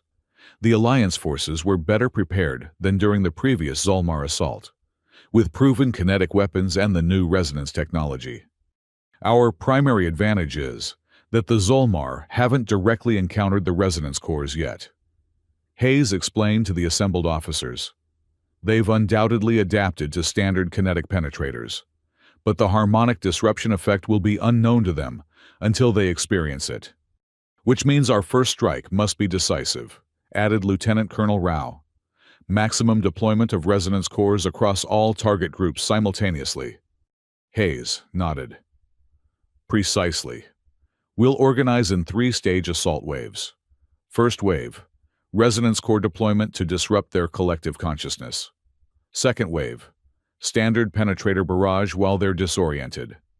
Third wave, conventional energy weapons to exploit any hull breaches or system failures. The tactical officers worked quickly to translate this strategy into specific vessel assignments and firing solutions. Time was the critical factor. They had less than 4 hours to prepare for an engagement that would determine the fate of Zenith Station and potentially the entire Arcturus system. As the fleet moved into defensive positions, Hayes returned to the primary tactical display, studying the approaching Zolmar formations with intense focus. Something about their approach pattern seemed deliberate, almost as if they were, "They're hurting us," she realized suddenly. The multi-vector approach isn't just to overwhelm our defenses. It's to force our fleet into specific defensive positions. Commander Tal of the Tafari contingent joined her at the display. A trap? Likely, Hayes confirmed. But knowing it's a trap gives us options. She manipulated the tactical controls, highlighting specific regions of space surrounding the station. They expect us to form a defensive perimeter here, and here, covering the station's critical infrastructure and evacuation routes. Which is precisely what we've begun doing, Tal observed. Yes, but with a modification. Hayes adjusted the display to show a new deployment pattern.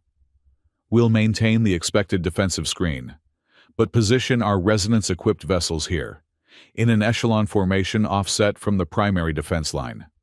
Tal studied the modified strategy, his gill membranes pulsating as he processed the implications. They'll commit to their attack run against our apparent defensive line, exposing their flank to the resonance vessels. Exactly, Hayes confirmed. A counter-ambush.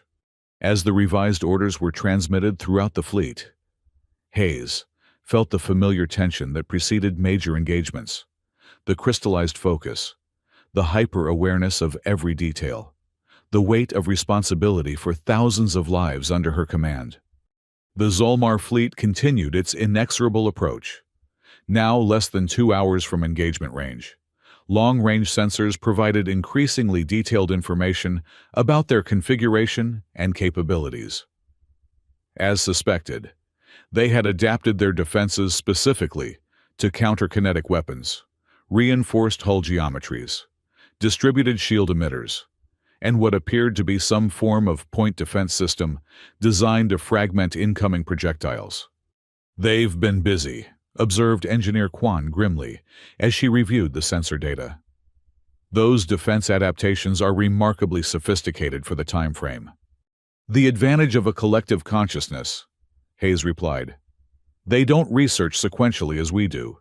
Every Zolmar entity contributes simultaneously to the adaptive process, which makes the resonance disruption even more critical. Quan concluded. If we can fragment that collective temporarily, their adaptation rate drops dramatically. As final preparations completed throughout the fleet, Hayes addressed all vessels via fleet-wide communication. Alliance vessels. This is Admiral Hayes.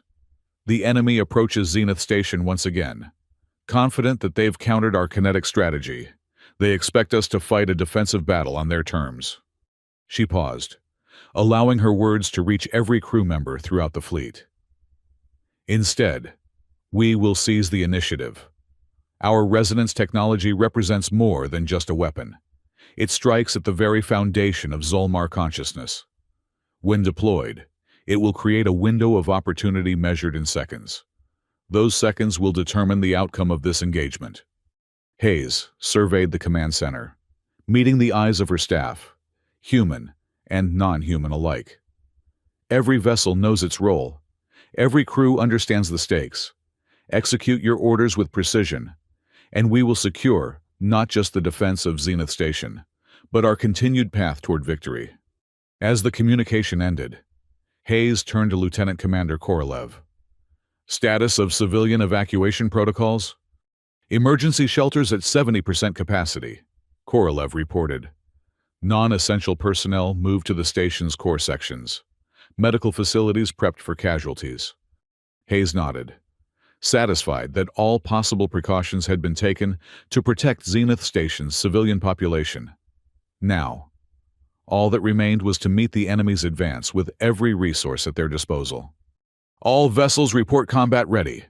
Admiral, announced the fleet coordinator. Resonance groups in position. Standard penetrator vessels aligned for second-wave assault. Zolmar fleet entering outer defense perimeter in 5 minutes, added the sensor officer. Their formation unchanged, maintaining multi-vector approach. Hayes took a deep breath, centering herself for the challenge ahead. Commence Operation Harmonic Disruption. All vessels execute as planned. Throughout the fleet, railgun destroyers powered their massive electromagnetic accelerators, loading the first wave of resonance core penetrators.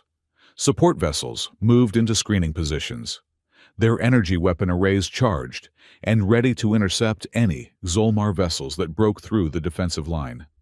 The first Zolmar vessels crossed the outer defensive perimeter, their biomechanical hulls pulsing with energy as they prepared to engage. They moved with the coordinated precision of a single organism, despite being hundreds of separate vessels, a testament to the efficiency of their collective consciousness. They're committing to the expected attack vectors, reported the tactical officer, moving precisely as anticipated. Hayes nodded, watching as the Zolmar fleet's flanks became exposed to the hidden resonance vessels. All resonance groups, execute firing sequence on my mark. The command center fell silent, the tension palpable as the critical moment approached. Mark! Throughout the defensive formation, 67 railgun destroyers fired simultaneously, launching resonance core penetrators toward the exposed flanks of the Zolmar fleet. The projectiles crossed the void at a significant fraction of light speed, their specialized cores primed to generate the harmonic frequencies designed to disrupt Zolmar biomechanical integration. The impacts were less visually spectacular than standard penetrators. Instead of catastrophic physical damage, the resonance cores created rippling waves of energy that propagated through the Zolmar vessels in expanding patterns. Resonance effect confirmed, announced Quan excitedly, monitoring the sensor readings. Biomechanical disruption patterns detecting across all target groups. Collective consciousness fragmentation at approximately 60% efficiency. Hayes immediately issued the follow-up command. All standard penetrator vessels, execute second-wave assault. Target their primary propulsion and weapon systems. Another volley launched from the Alliance fleet. This time, conventional kinetic penetrators designed to exploit the temporary vulnerability created by the resonance effect. They slammed into Zolmar vessels with devastating force. tearing through hull materials that would normally have adapted to disperse such impacts. The effect was immediate and dramatic. Dozens of Zolmar vessels suffered catastrophic damage, their coordinated defensive movements suddenly erratic and disjointed. Without the unified guidance of their collective consciousness, individual vessels struggled to maintain effective combat operations. "It's working!" exclaimed Korolev. "The resonance disruption is preventing them from adapting to the kinetic impacts." Hayes nodded, but kept her focus on the tactical display. Maintain assault tempo. Third-wave vessels. Engage targeted energy weapon barrage. Exploit hull breaches and expose systems. The battle unfolded with a savage intensity as Alliance forces pressed their advantage. The Zolmar, temporarily fragmented by the resonance disruption, struggled to coordinate their defensive operations. Individual vessel groups fought with reduced efficiency, unable to adapt as quickly as they had in previous engagements. Yet, even in this disoriented state, they remained dangerous. Energy beams lanced from Zolmar weapons arrays, finding targets among the Alliance fleet. Several support vessels suffered critical damage, and 2 railgun destroyers were destroyed outright when their ammunition magazines detonated under enemy fire. "Resonance effect diminishing," reported Quan, after several minutes of intense exchange. "Their collective consciousness is beginning to re-establish connection patterns. Adaptation rate increasing." Hayes had anticipated this development. All resonance vessels reload and prepare for second disruption wave. Adjust harmonic frequencies to pattern beta. As the railgun destroyers reloaded their specialized projectiles, the tactical situation evolved rapidly. The Zolmar, even as their collective consciousness reformed, had clearly been shocked by the effectiveness of the resonance technology. Their formation was fragmenting, with some vessel groups beginning to withdraw, while others pressed their attack with increased ferocity. "They're splitting their forces," observed Commander Tall. "Some groups withdrawing, others pressing forward with increased aggression. They're confused," Hayes concluded. "The resonance disruption has fragmented their decision-making process. Different subcollectives are reaching different tactical conclusions." This was an unprecedented development. The Zolmar had always operated with perfect unity, a single consciousness directing countless vessels with synchronized purpose. Now, for the first time, they were exhibiting internal tactical disagreement. "Exploit the disunity," Hayes ordered. "Resonance vessels target the most aggressive Zolmar groups. Penetrator vessels focus fire on those same targets. Let the withdrawing elements retreat. We'll deal with them later." The Alliance fleet executed this adjustment with practiced efficiency, concentrating their firepower on the Zolmar vessels that continued to press the attack. A second wave of resonance cores launched, their harmonic frequencies modified to counter the Zolmar's initial adaptive responses. The impact was even more pronounced than the first wave. The targeted Zolmar groups, already struggling with partial consciousness fragmentation, suffered complete coordination collapse. Their vessels began moving erratically, some continuing their attack vectors, others breaking formation entirely. A few even firing upon other Zolmar ships in their confusion. "Full consciousness disruption achieved in target groups," reported Quan, unable to keep the excitement from her voice. "They've lost all collective coordination." Hayes seized the opportunity immediately. "All penetrator vessels, execute maximum barrage. Target their critical systems while they're completely disoriented." The kinetic assault that followed was devastating. Penetrators tore through the confused Zolmar vessels with minimal resistance, triggering cascading system failures and secondary explosions throughout their formation. Without their collective adaptation capabilities, the Zolmar defenses were woefully inadequate against the concentrated kinetic barrage. Within minutes, nearly 60% of the attacking Zolmar force had been destroyed or disabled. With the remainder breaking off into a disorganized retreat, the Alliance fleet, while damaged, maintained combat effectiveness and formation integrity. "Order pursuit," asked the tactical officer as the Zolmar withdrawal accelerated. Hayes considered briefly, then shook her head.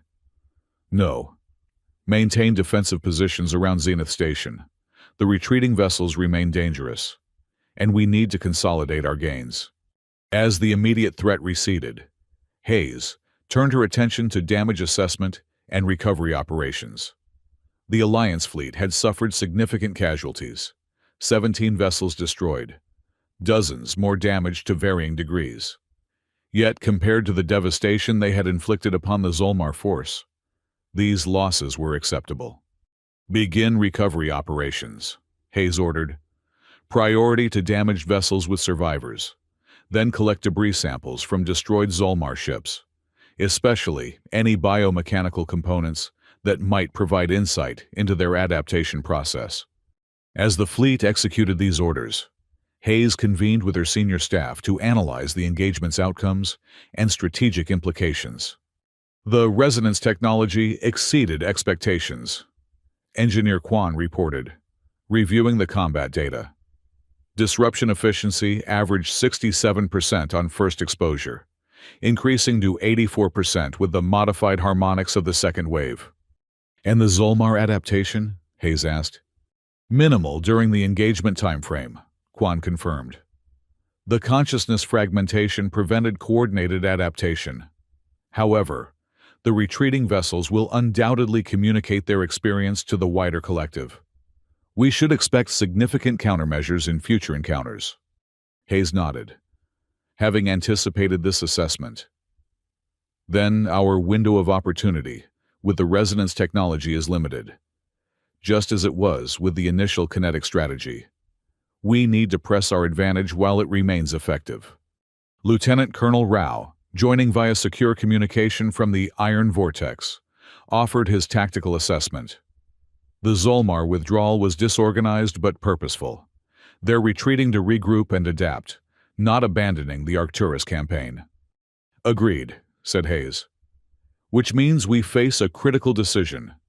Wait for their inevitable return with counter-adaptations, or seize the initiative and strike Proxima while they're disorganized. The implications of either choice were significant. Remaining at Arcturus would allow them to repair damaged vessels and produce additional resonance cores, potentially strengthening their defensive position. Yet it would also give the Zolmar time to adapt to the new technology, reducing its effectiveness in future engagements. Striking Proxima immediately would leverage their current technological advantage, while the Zolmar were still recovering from the consciousness fragmentation. But it would mean deploying a fleet with battle damage and depleted ammunition stores against unknown defensive positions. After considering the arguments from her staff, Hayes made her decision. We will hold at Arcturus for 48 hours, enough time for essential repairs and resonance core production. Then, we launch the Proxima offensive with all available forces. This compromise approach acknowledged the need for some recovery time, while still maintaining the strategic initiative. Orders went out immediately, setting repair priorities and accelerating the production of resonance cores. As the command staff dispersed to execute these directives, Hayes remained at the tactical display, studying the retreat vectors of the Zolmar fleet. Their movement suggested they were regrouping at a position near the system's outer boundary, far enough to avoid immediate engagement, but close enough to maintain pressure on Alliance forces. They're adapting even now, she murmured, noting subtle changes in their energy signatures as the scattered groups re-established their collective connections. The Zolmar's greatest strength had always been this adaptive capability, their ability to analyze a threat and evolve countermeasures with frightening speed. Yet today's battle had revealed something unprecedented, a vulnerability in that very collective consciousness. The resonance technology hadn't just disrupted their biomechanical interfaces. It had fragmented their unity of purpose, creating tactical confusion and disarray. If that vulnerability could be exploited on a larger scale, perhaps targeting the primary Zolmar consciousness nodes throughout conquered space, it might offer more than just a tactical advantage. It could provide a strategic pathway to victory in a war that had, until recently, seemed unwinnable. With this possibility in mind, Hayes summoned Engineer Quan to her private office adjacent to the command center. The resonance technology, Hayes began without preamble. Could it be modified for larger-scale deployment? Perhaps a station-based emitter rather than individual projectiles. Quan considered thoughtfully. Theoretically, yes. The harmonic principles would remain the same, but the delivery mechanism would require significant scaling. A station-based system could potentially generate a resonance field, affecting a much wider area than individual penetrators. Begin conceptual design immediately, Hayes directed. This remains classified at the highest level. Authorized personnel only.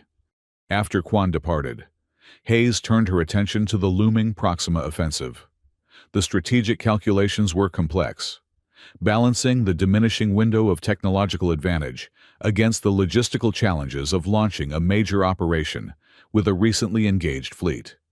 Yet, beneath these tactical considerations lay a more fundamental question. Had they truly found the Zolmar's critical vulnerability, or merely delayed their advance temporarily? The answer would determine not just the outcome of the Proxima campaign, but potentially the fate of the entire alliance. As Hayes reviewed the preliminary operation plans, she reflected on the path that had led to this moment. The desperate gamble at Arcturus, reverting to ancient kinetic weapons when advanced energy technology had failed, had seemed like a last-ditch effort, born of desperation. Now it had evolved into something more, a systematic exploitation of the enemy's adaptive limitations. The coming days would determine whether this approach could be transformed from a tactical success into a strategic victory. For now, the Alliance had achieved something precious and rare in this long, grinding war: hope. Throughout Zenith Station, repair crews worked around the clock to prepare the fleet for the Proxima offensive. Damaged vessels underwent emergency patching, ammunition stores were replenished, and the production of resonance cores continued at maximum capacity. The station hummed with purposeful activity, the atmosphere charged with a cautious optimism that had been absent for months. In her quarters, Admiral Hayes reviewed the latest intelligence on Zolmar positions in the Proxima system. The reports painted a concerning picture: heavy fortifications around the primary colonies, extensive orbital defense networks, and significant ground forces engaged in systematic resource extraction. A chime at her door interrupted her study. "Enter!" she called, setting aside the tactical display. Lieutenant Commander Korolev stepped into the room, her expression grave. "Admiral, we've received a transmission from Proxima. It came through on an old emergency frequency, heavily encrypted." Hayes sat up straighter. "From the Resistance?" "Yes, Admiral. A Dr. Victoria Liu, apparently one of the Resistance leaders. She reports that the Zolmar have accelerated their processing of Proxima's population centers. They're harvesting biological material for some kind of large-scale biomechanical integration project." Hayes felt a chill at this news. The Zolmar had always assimilated conquered populations to some degree, but an acceleration of this process suggested something more ominous. "Did she provide details on this project?" "Limited information, Admiral. Apparently, they're constructing massive integration chambers throughout the main colony complexes. Dr. Liu believes they're developing some new form of collective node, one that can incorporate thousands of assimilated beings simultaneously." This development added urgency to the planned offensive.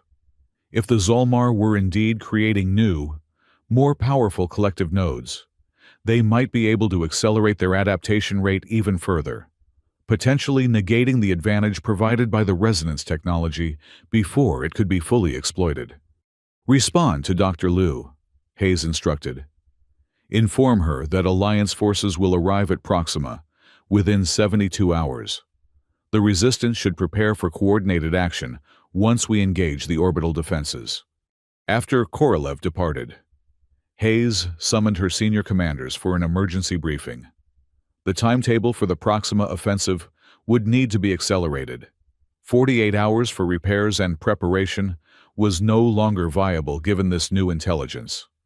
In the station's primary briefing chamber, Hayes shared the information with her command staff, allowing them to process the strategic implications. "This changes our approach," stated Lieutenant Colonel Rao, reviewing the transmission details. "If the Zolmar are developing enhanced collective nodes, our primary targets must be these integration chambers, not their defensive installations." "Agreed," said Commander Tall, his gill membranes pulsating with concern. "But reaching these facilities will require breaching their orbital defenses first, a significant challenge with our current force composition." Hayes nodded, acknowledging the complexity of the situation. "We'll need to adjust our deployment strategy.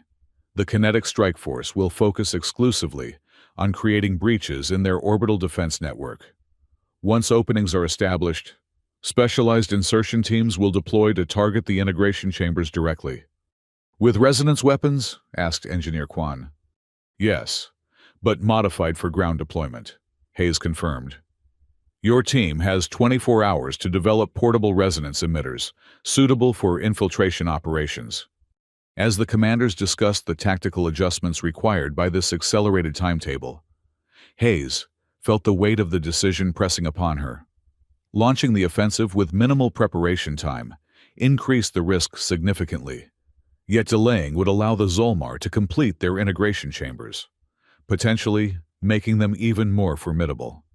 "We deploy in 26 hours, she announced finally, ending the debate. "All vessels, all personnel, combat ready or not." The declaration generated concerned murmurs among the staff, but no direct challenges.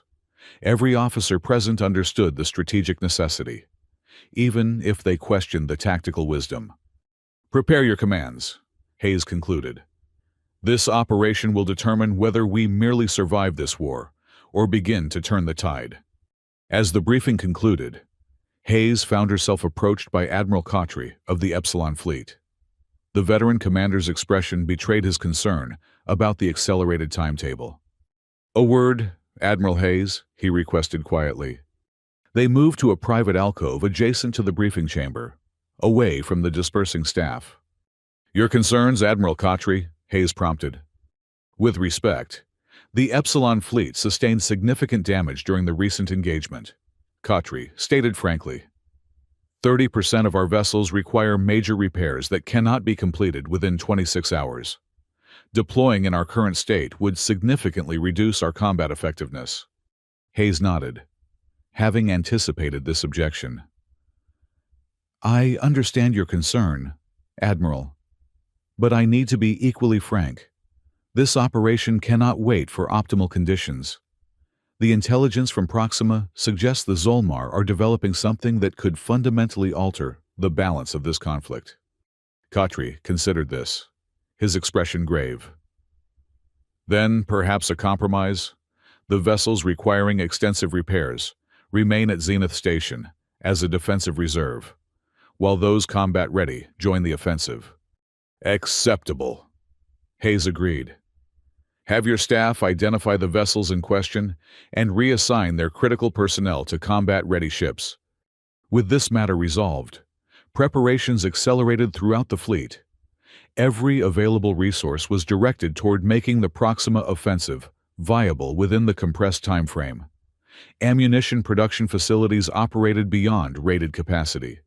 Repair crews worked triple shifts, and training simulators ran continuously to prepare crews for the expected conditions. In Engineering Lab 3, Engineer Kwan led a team working frantically to develop the portable resonance emitters needed for the ground insertion teams. The technology that had proven so effective in space-based kinetic penetrators had to be miniaturized and ruggedized for deployment in Proxima's gravity well and atmosphere. The harmonic frequencies will propagate differently in atmospheric conditions, Kwan explained to Hayes during a brief inspection visit. "We're adjusting the oscillation patterns to account for molecular density and pressure variables." Hayes studied the prototype devices, each approximately the size of a standard field pack, with an array of emitter nodes arranged in a geometric pattern. "Range?" she inquired. "Approximately 50 meters in standard atmospheric conditions," Quan replied. "Duration limited to approximately 20 seconds before power depletion. Each unit carries enough energy for 3 deployments before requiring recharge. Sufficient for targeted strikes against the integration chambers," Hayes noted. "How many units will be ready for deployment?" 28, assuming continuous production for the next 18 hours. Hayes nodded, satisfied with the progress, despite the constraints. "Excellent work, Engineer Quan. These devices may prove more decisive than our entire fleet." As the final hours before deployment ticked away, Hayes made a point of visiting key vessels throughout the fleet, speaking with crews, answering questions, reinforcing the critical nature of the coming operation. The morale remained surprisingly high, despite the rushed preparations and recent combat. The victories at Arcturus had transformed the psychological landscape of the Alliance forces, replacing resignation with determination. Aboard the Iron Vortex, Hayes found Lieutenant Colonel Rao overseeing the final loading of Resonance Core penetrators. The ship's magazine was filled to capacity, with additional munitions secured in makeshift storage areas throughout the vessel. "We've exceeded rated ammunition capacity by 30%, Rao reported as they toured the loading bay. "Engineering assures me the structural reinforcements will hold, but it's not ideal." "Nothing about this operation is ideal, Lieutenant Colonel," Hayes replied. "We're operating on necessity, not preference." Rao nodded his understanding. "The crew is ready, Admiral. They understand what's at stake." As Hayes prepared to depart, Rao hesitated, then asked the question that undoubtedly lingered in the minds of many throughout the fleet. "Do you believe we can succeed, Admiral? Not just at Proxima, but in the war itself?" Hayes considered her response carefully, aware that her words would inevitably spread beyond this conversation. "A month ago, I would have said our best hope was survival, a negotiated peace that preserved some fraction of Alliance territory. Today," she paused, genuinely reflecting on the changed strategic landscape. "Today, I believe we've found something the Zolmar truly fear, a threat to their collective consciousness. The resonance technology doesn't just damage their vessels, it fragments their very identity, their unity of purpose. If we can exploit that vulnerability systematically, yes, I believe victory is possible." Rao straightened, her words clearly strengthening his resolve. "The Iron Vortex will lead the charge, Admiral. We won't let you down." 2 hours before the scheduled deployment, Hayes returned to Zenith Station's command center for final coordination with the station defense forces. With a significant portion of the fleet departing for Proxima, the station would be more vulnerable to potential Zolmar counterattacks. "Defensive perimeter established as ordered, Admiral," reported Station Commander Reyes. "The remaining Epsilon vessels have integrated with our fixed defense platforms to provide comprehensive coverage." Hayes nodded, studying the tactical display. "Status of the Resonance Field Emitter project?" "Engineer Quan reports conceptual design completed," Reyes replied. "Preliminary fabrication of components has begun, but full implementation will require at least 14 days of dedicated production. Allocate whatever resources she requires," Hayes directed.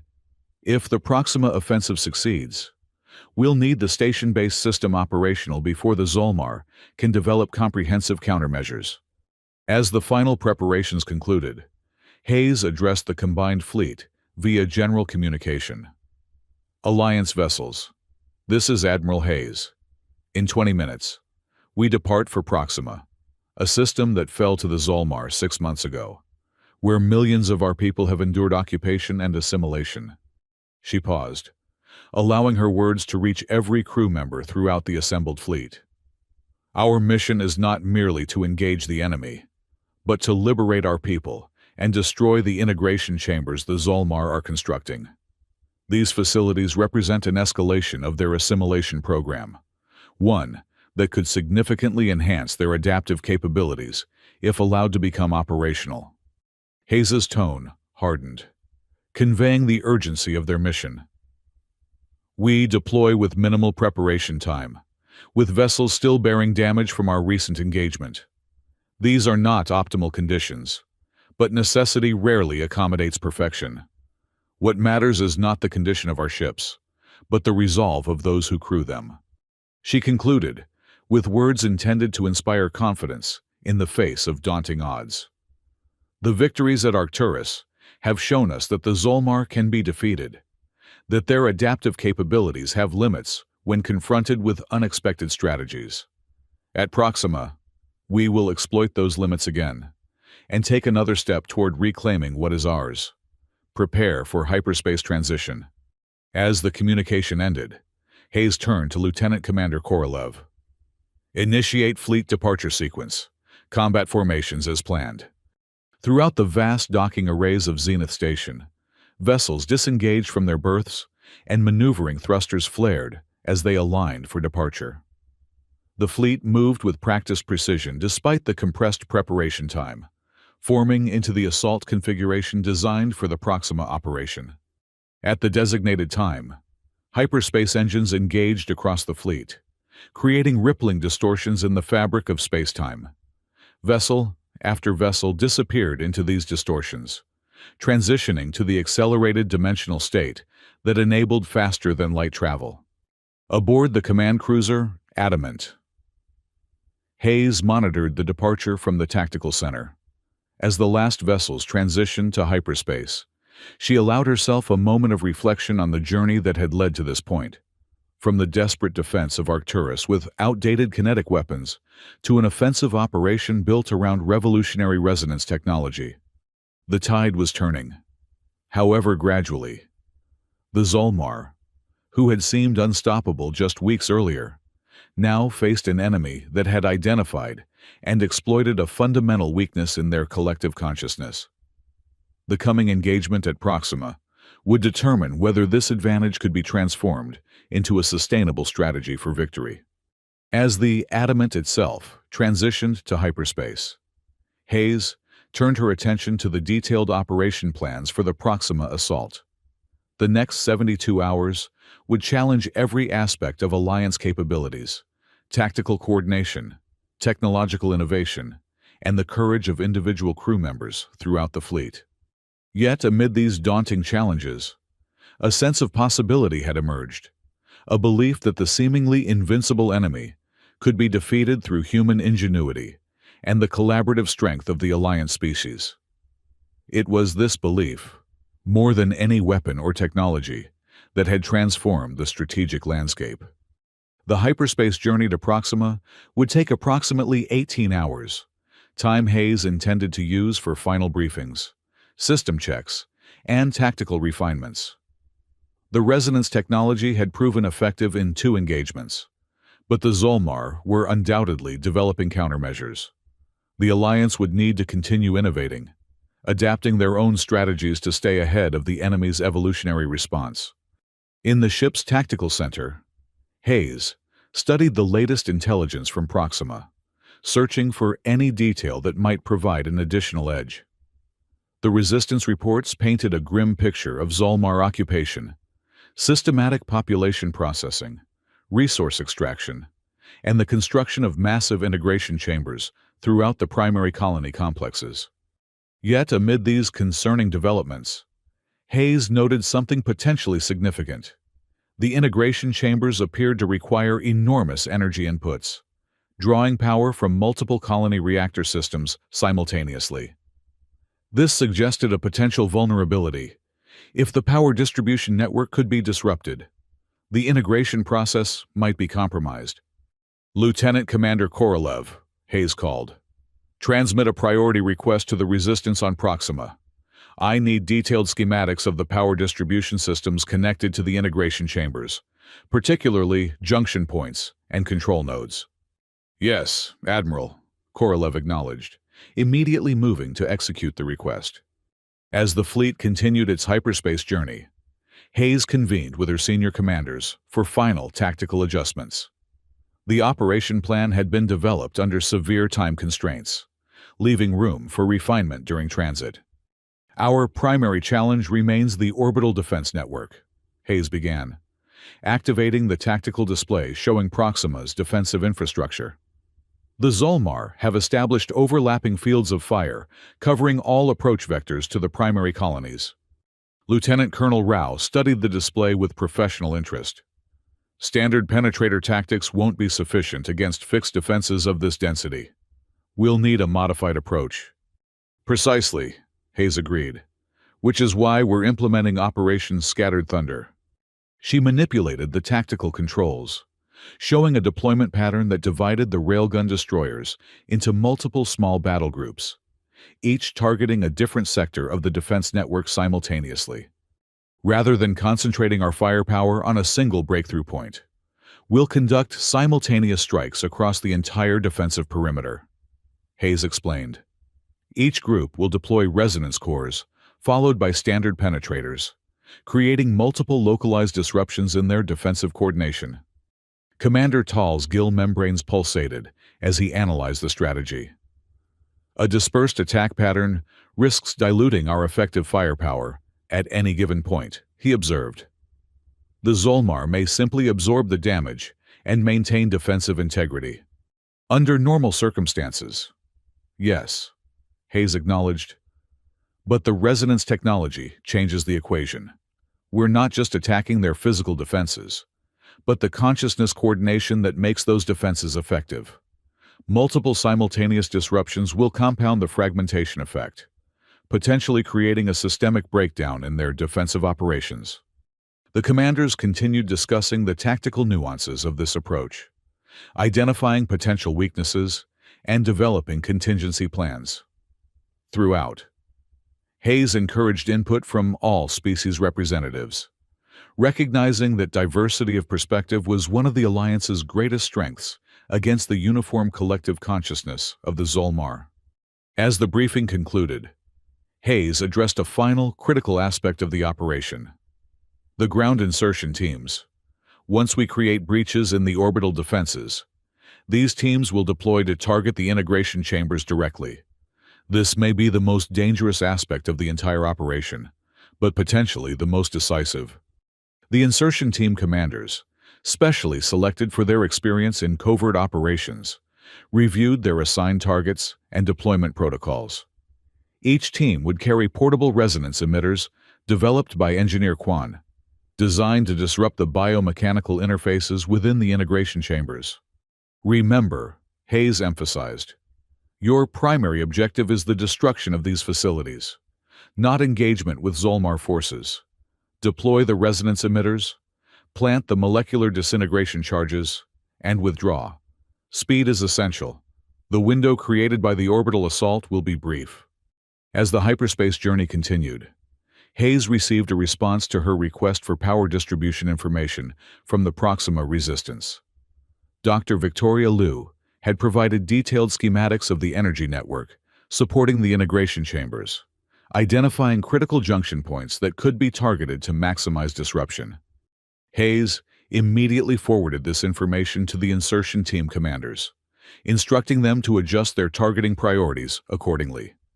The ability to disrupt power to the integration chambers would provide a secondary attack vector beyond the direct resonance disruption, potentially enhancing the effectiveness of the ground operation significantly.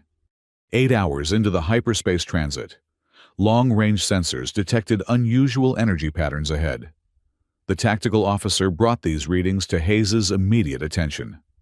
Admiral, we're detecting anomalous hyperspace distortions approximately 6 hours ahead of our current position. The patterns are consistent with recent Zolmar signatures, but with significant variations. Hayes studied the sensor data with growing concern. They're waiting for us in hyperspace? It appears so, Admiral. The distortion patterns suggest multiple vessels in some kind of modified hyperspace state, not fully transitioned to normal space, but not in standard hyperspace either. This development was unprecedented. Hyperspace interdiction had been theoretically possible, but never successfully implemented by either Alliance or Zolmar forces. If the Zolmar had developed this capability, it represented a significant tactical evolution. All vessels, immediate tactical alert, Hayes ordered. Prepare for potential engagement during hyperspace transition. Resonance vessels to priority combat status. Throughout the fleet, crews scrambled to battle stations, weapon systems powered up, and defensive measures activated, all while maintaining hyperspace transit. The technical challenges were enormous. Most systems weren't designed to operate effectively during dimensional transition. Options? Hayes demanded, turning to her tactical staff. Limited, Admiral, replied the hyperspace navigation specialist. We can attempt to alter our transition coordinates, emerge from hyperspace at a different point than planned. But the Zolmar distortion field appears extensive. We may simply encounter them at a different vector. Alternatively, offered the weapons officer, we could attempt to fire resonance penetrators while still in hyperspace. The dimensional effects are unpredictable, but if successful, it might disrupt their interdiction capability. Hayes weighed these options, aware that neither offered a clear advantage. Altering their emergence coordinates would disrupt their carefully planned assault formation, potentially compromising the entire operation. Firing weapons during hyperspace transit had never been attempted. The physics were theoretical at best, catastrophic at worst. Prepare both options, she decided finally. We'll implement based on proximity analysis when we're 1 hour from the distortion field. As the fleet continued its approach toward the anomalous energy patterns, sensor data provided increasingly detailed information about the Zolmar hyperspace trap. It appeared they had positioned approximately 100 vessels in a modified transition state, creating a dimensional barrier that would disrupt Alliance ships as they attempted to emerge into normal space. Their adaptation rate continues to accelerate, observed Engineer Kwan, analyzing the sensor readings. This hyperspace interdiction technology represents a significant evolutionary leap, one we wouldn't have predicted possible in this time frame. They're desperate, Hayes replied. Our resonance technology threatens something fundamental to their existence, their collective consciousness. They're accelerating their adaptive development to counter this existential threat. With 1 hour remaining before contact with the distortion field, Hayes made her decision. Implement the hyperspace firing solution. Target resonance penetrators at the center of their formation. If we can disrupt their collective coordination, the interdiction field may collapse. This order generated controlled chaos throughout the weapon control systems of the fleet. Firing procedures had to be completely reconfigured to account for the dimensional distortions of hyperspace. Calculations that would normally take weeks of testing were being implemented in minutes. Resonance vessels report targeting solutions established, announced the weapons coordinator, after frantic consultation with the specialized vessels. Firing sequences programmed. Effectiveness probability unknown. Hayes nodded grimly, unsurprised by the uncertainty. They were operating well beyond established tactical parameters, venturing into theoretical physics with lives at stake. Execute firing sequence on my mark, she ordered, watching as the distance to the Zolmar interdiction field steadily decreased. Mark! Throughout the fleet, railgun destroyers fired their resonance penetrators, launching the specialized projectiles into the dimensional uncertainty of hyperspace. The effect was immediately visible on sensor displays, as the penetrators created rippling distortions that propagated ahead of the fleet. Penetrators maintaining coherence, reported the weapons officer, surprise evident in his voice. Approaching Zolmar interdiction field in 10 seconds. 5. Impact. The collision between the resonance penetrators and the Zolmar interdiction field created a spectacular dimensional cascade.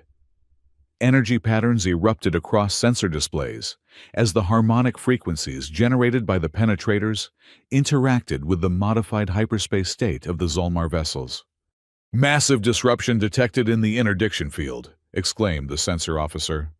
Zolmar vessels showing signs of dimensional instability. Their formation is collapsing.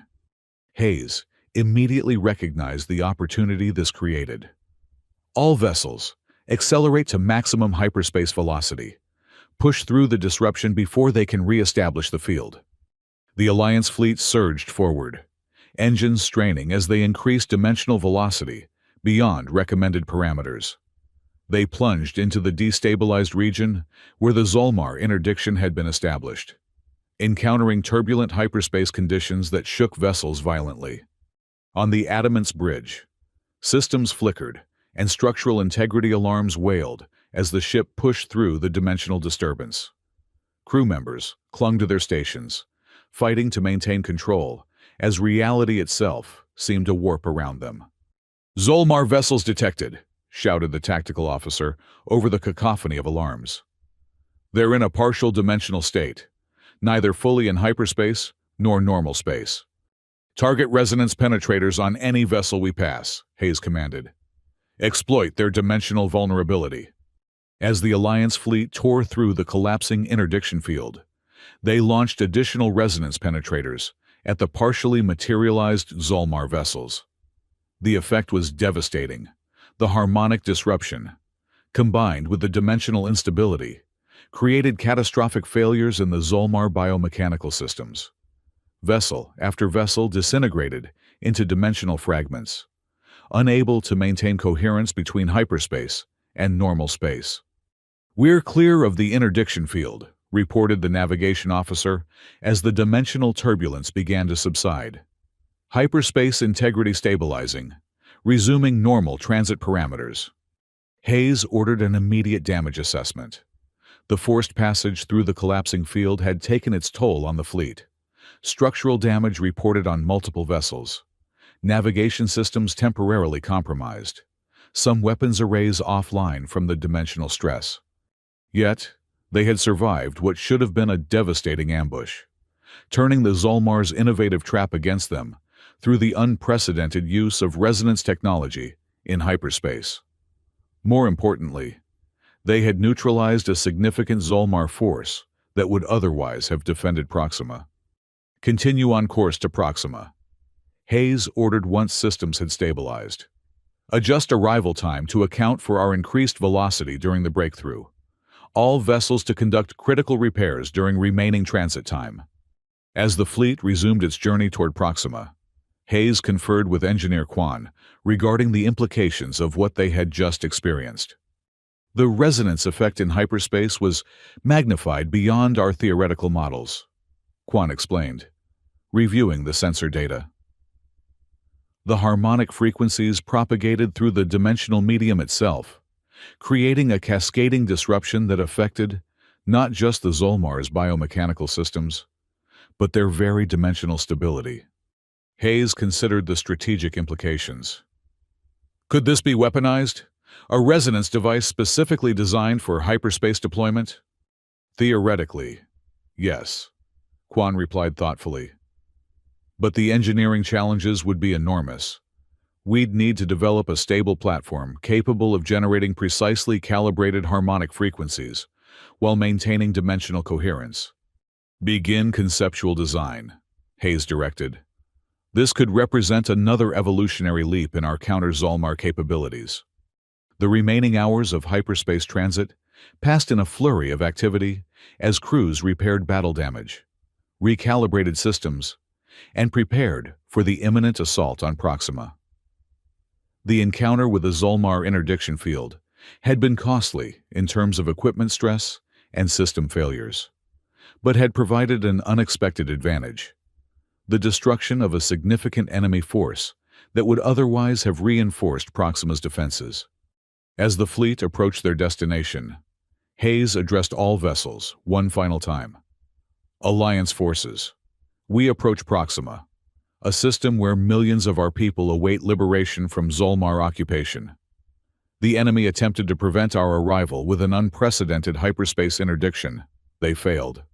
She paused, allowing this reminder of their recent victory to bolster morale before continuing. "This demonstrates something crucial about our current strategic position. The Zolmar are no longer merely adapting to our attacks. They are desperately innovating to counter a threat they truly fear. The resonance technology strikes at the foundation of their existence, and they know it. Hayes's voice hardened as she delivered the final instructions. We will emerge from hyperspace in battle formation, executing Operation Scattered Thunder immediately upon transition. The Zolmar Defense Network will be expecting us, but they will not be expecting simultaneous strikes across their entire perimeter, nor the hyperspace resonance effect we've just discovered. Every vessel knows its assignment. Every crew understands the stakes. The liberation of Proxima begins now. Throughout the fleet, final preparations completed as hyperspace engines prepared for the transition to normal space. Weapon systems activated, defensive measures powered up, and insertion teams stood ready near their deployment vessels. The transition, when it came, was precisely coordinated across the entire fleet. Hundreds of vessels emerging from hyperspace simultaneously in perfect battle formation. The space around Proxima erupted in a chaos of energy signatures as Alliance vessels materialized directly into their attack positions. Before the Zolmar orbital defenses could fully register their arrival, the railgun destroyers launched the first wave of resonance penetrators, targeting key nodes in the defensive network identified by intelligence. The projectiles streaked across space, impacting defensive platforms and patrol vessels with precisely calculated force. The effect was immediate and dramatic. Throughout the Zolmar defense network, command coordination collapsed as the resonance effect disrupted their collective consciousness. Defensive platforms fired erratically or not at all. Patrol vessels broke formation, and automated systems defaulted to basic programming without the guiding intelligence of the collective. Resonance disruption confirmed across all targeted sectors, reported the tactical officer, unable to keep excitement from his voice. Zolmar defensive coordination at approximately 30% efficiency. Hayes immediately ordered the second phase. All penetrator vessels, execute synchronized barrage, target the identified weak points in their defensive perimeter. Throughout the Alliance fleet, railgun destroyers fired their standard penetrators, the kinetic projectiles tearing through the disoriented Zolmar defenses with devastating effect. Orbital platforms exploded, patrol vessels shattered, and defensive barriers collapsed under the concentrated assault. Multiple breaches confirmed in the Zolmar defensive perimeter, announced the tactical officer. Sectors 7, 12, and 19 showing complete defensive failure. Deploy insertion teams immediately, Hayes ordered. All designated vessels, provide covering fire for the approach and landing operations. From specialized carriers within the Alliance fleet, insertion vessels launched toward the planetary surface, exploiting the gaps created in the orbital defense network. Each carried a team of specially trained operatives, equipped with portable resonance emitters and molecular disintegration charges. Their mission to locate and destroy the Zolmar integration chambers before they could become fully operational. As the insertion teams began their descent, the space battle continued with savage intensity. The Zolmar, recovering from the initial resonance disruption, began adapting their defensive patterns, rerouting command functions through secondary systems, adjusting shield harmonics to resist penetrator impacts, deploying reserve vessels to reinforce compromised sectors. They're adapting more quickly than in previous engagements, observed Commander Tall, monitoring the tactical display. Their distributed consciousness architecture is providing redundancy against the resonance effect. Hayes had anticipated this development. Implement resonance pattern variation protocols. Rotate harmonic frequencies according to the established sequence. Throughout the fleet, resonance vessels adjusted their penetrator configurations, altering the harmonic frequencies to counter the Zolmar's adaptive measures. The effect was not as dramatic as the initial assault, but sufficient to maintain disruption of their collective coordination. Insertion teams report successful landings at all primary targets, announced the communications officer. Ground operations commencing. On Proxima's surface, the insertion teams moved with practiced efficiency toward their designated targets. The massive integration chambers the Zolmar had constructed throughout the primary colony complexes. using resistance intelligence and real-time tactical updates. They navigated through occupied territories, avoiding Zolmar patrols when possible, employing portable resonance emitters when confrontation was unavoidable. The first team, led by Commander Sarah Chen, reached the largest integration chamber in the central colony complex. The massive structure pulsed with biomechanical energy, its exterior surface rippling with patterns that mimicked neural pathways. "Primary target acquired," Chen reported via secure communication. "Beginning deployment of resonance emitters according to Pattern Alpha." Her team positioned the portable devices at calculated intervals around the chamber's perimeter. Each emitter calibrated to generate harmonic frequencies that would disrupt the biomechanical interfaces within. When activated simultaneously, they would create a resonance field encompassing the entire structure. "Emitters in position," Chen confirmed after several tense minutes. "Activating on my mark." "Mark." The devices activated in perfect synchronization, generating overlapping fields of harmonic disruption that penetrated the chamber's outer shell. The effect was immediately visible. The neural-like patterns on the surface began pulsating erratically, sections darkening while others flared with excessive energy. "Resonance disruption confirmed," Chen reported, monitoring the effect through specialized sensors. Biomechanical interfaces showing critical instability, proceeding with Phase 2, while the resonance field maintained disruption of the chamber's systems. Team members placed molecular disintegration charges at structural weak points, identified by their tactical analysis. These specialized explosives were designed to trigger a cascading molecular breakdown in targeted materials, effectively disassembling the structure at the atomic level. "Charges placed," reported Chen's demolition specialist. "Timers synchronized for detonation in 3 minutes." "Team, withdraw to safe distance," Chen ordered, leading her operatives away from the integration chamber as the resonance emitters continued their disruptive effect. From their extraction position, the team witnessed the chamber's destruction. First, a series of bright flashes as the disintegration charges detonated. Then, a spreading wave of molecular dissolution that caused the massive structure to collapse inward upon itself, leaving nothing but a settling cloud of particulate matter. "Primary target neutralized," Chen confirmed, unable to keep satisfaction from her voice. "No recoverable components remaining." Similar operations unfolded across Proxima's surface as insertion teams reached their designated targets. One by one, the integration chambers, representing the Zolmar's attempt to enhance their collective consciousness through mass assimilation, were located, disrupted, and destroyed. In orbit, the battle continued with fluctuating intensity. The Zolmar defensive forces, while initially disoriented by the resonance assault, were adapting with increasing efficiency, redistributing resources to counter Alliance attack patterns, deploying specialized vessels designed to intercept kinetic projectiles before impact, implementing layered defensive formations to compensate for disrupted coordination. "They're learning," observed Lieutenant Colonel Rao from the Iron Vortex. "Each resonance deployment is less effective than the last.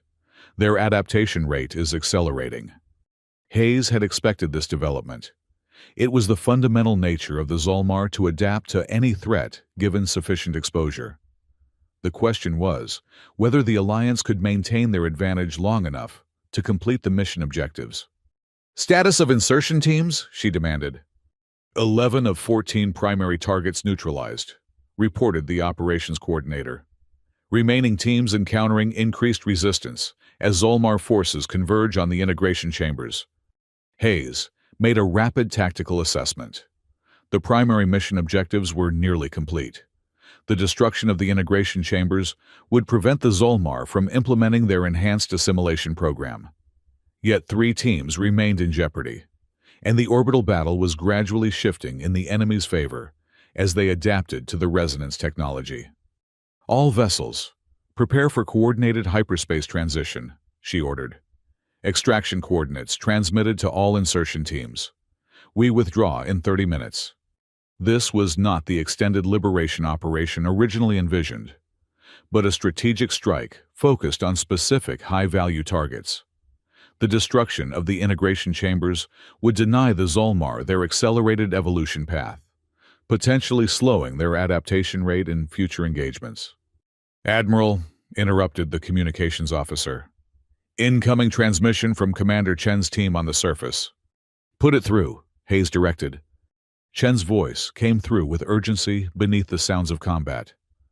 "Admiral, we've discovered something significant. The central control facility contains what appears to be a prototype consciousness transfer mechanism, a device designed to upload the entire Zolmar collective into a new, more advanced biomechanical substrate." Hayes immediately grasped the implications. "This is why they've been accelerating their adaptation rate. They're preparing for a fundamental evolutionary leap." "Yes, Admiral," Chen confirmed. "But the system is vulnerable during the development phase. If we can deploy a modified resonance emitter directly into the central processor, it could corrupt their evolutionary template, potentially setting back their adaptation capabilities significantly." This opportunity represented a strategic prize far beyond the tactical objectives of the current mission, one that justified additional risk. "Proceed with the operation, Commander," Hayes authorized. "All other teams maintain extraction schedule. Fleet elements will remain in position to cover your extended deployment." As Chen's team undertook this critical mission extension, Hayes adjusted the orbital battle plan. Rather than preparing for a full withdrawal, she ordered a strategic repositioning, maintaining resonance pressure on key Zolmar defensive nodes while concentrating protective coverage over Chen's operation zone. "The Zolmar are committing additional resources to the central colony area," reported the tactical officer. "They've identified the threat to their consciousness transfer system." "As expected," Hayes acknowledged. "Concentrate resonance deployments to disrupt their coordination. We need to buy Commander Chen's team as much time as possible." On the surface, Chen's team fought their way through increasingly dense Zolmar resistance toward the central processor facility. The portable resonance emitters proved invaluable, creating localized disruptions that rendered Zolmar defenders temporarily disoriented and vulnerable. "Central processor located," Chen reported, after an intense firefight through the facility's outer security zones. "It's unlike anything we've encountered previously. The biomechanical integration is orders of magnitude more sophisticated than standard Zolmar technology." "Can you deploy the modified emitter?" Hayes asked, tension evident in her voice. "Affirmative," Chen replied, after a brief pause. "But we'll need to place it directly within the processor core. There's no option for remote deployment or time detonation. Someone will have to physically insert it into the primary interface chamber." The implication was clear. Such a deployment would leave no time for the team member to withdraw before the resonance effect disrupted the entire facility. Before Hayes could respond, Chen continued with quiet determination. "I'll handle the final placement personally. The team will withdraw to extraction coordinates while I complete the mission."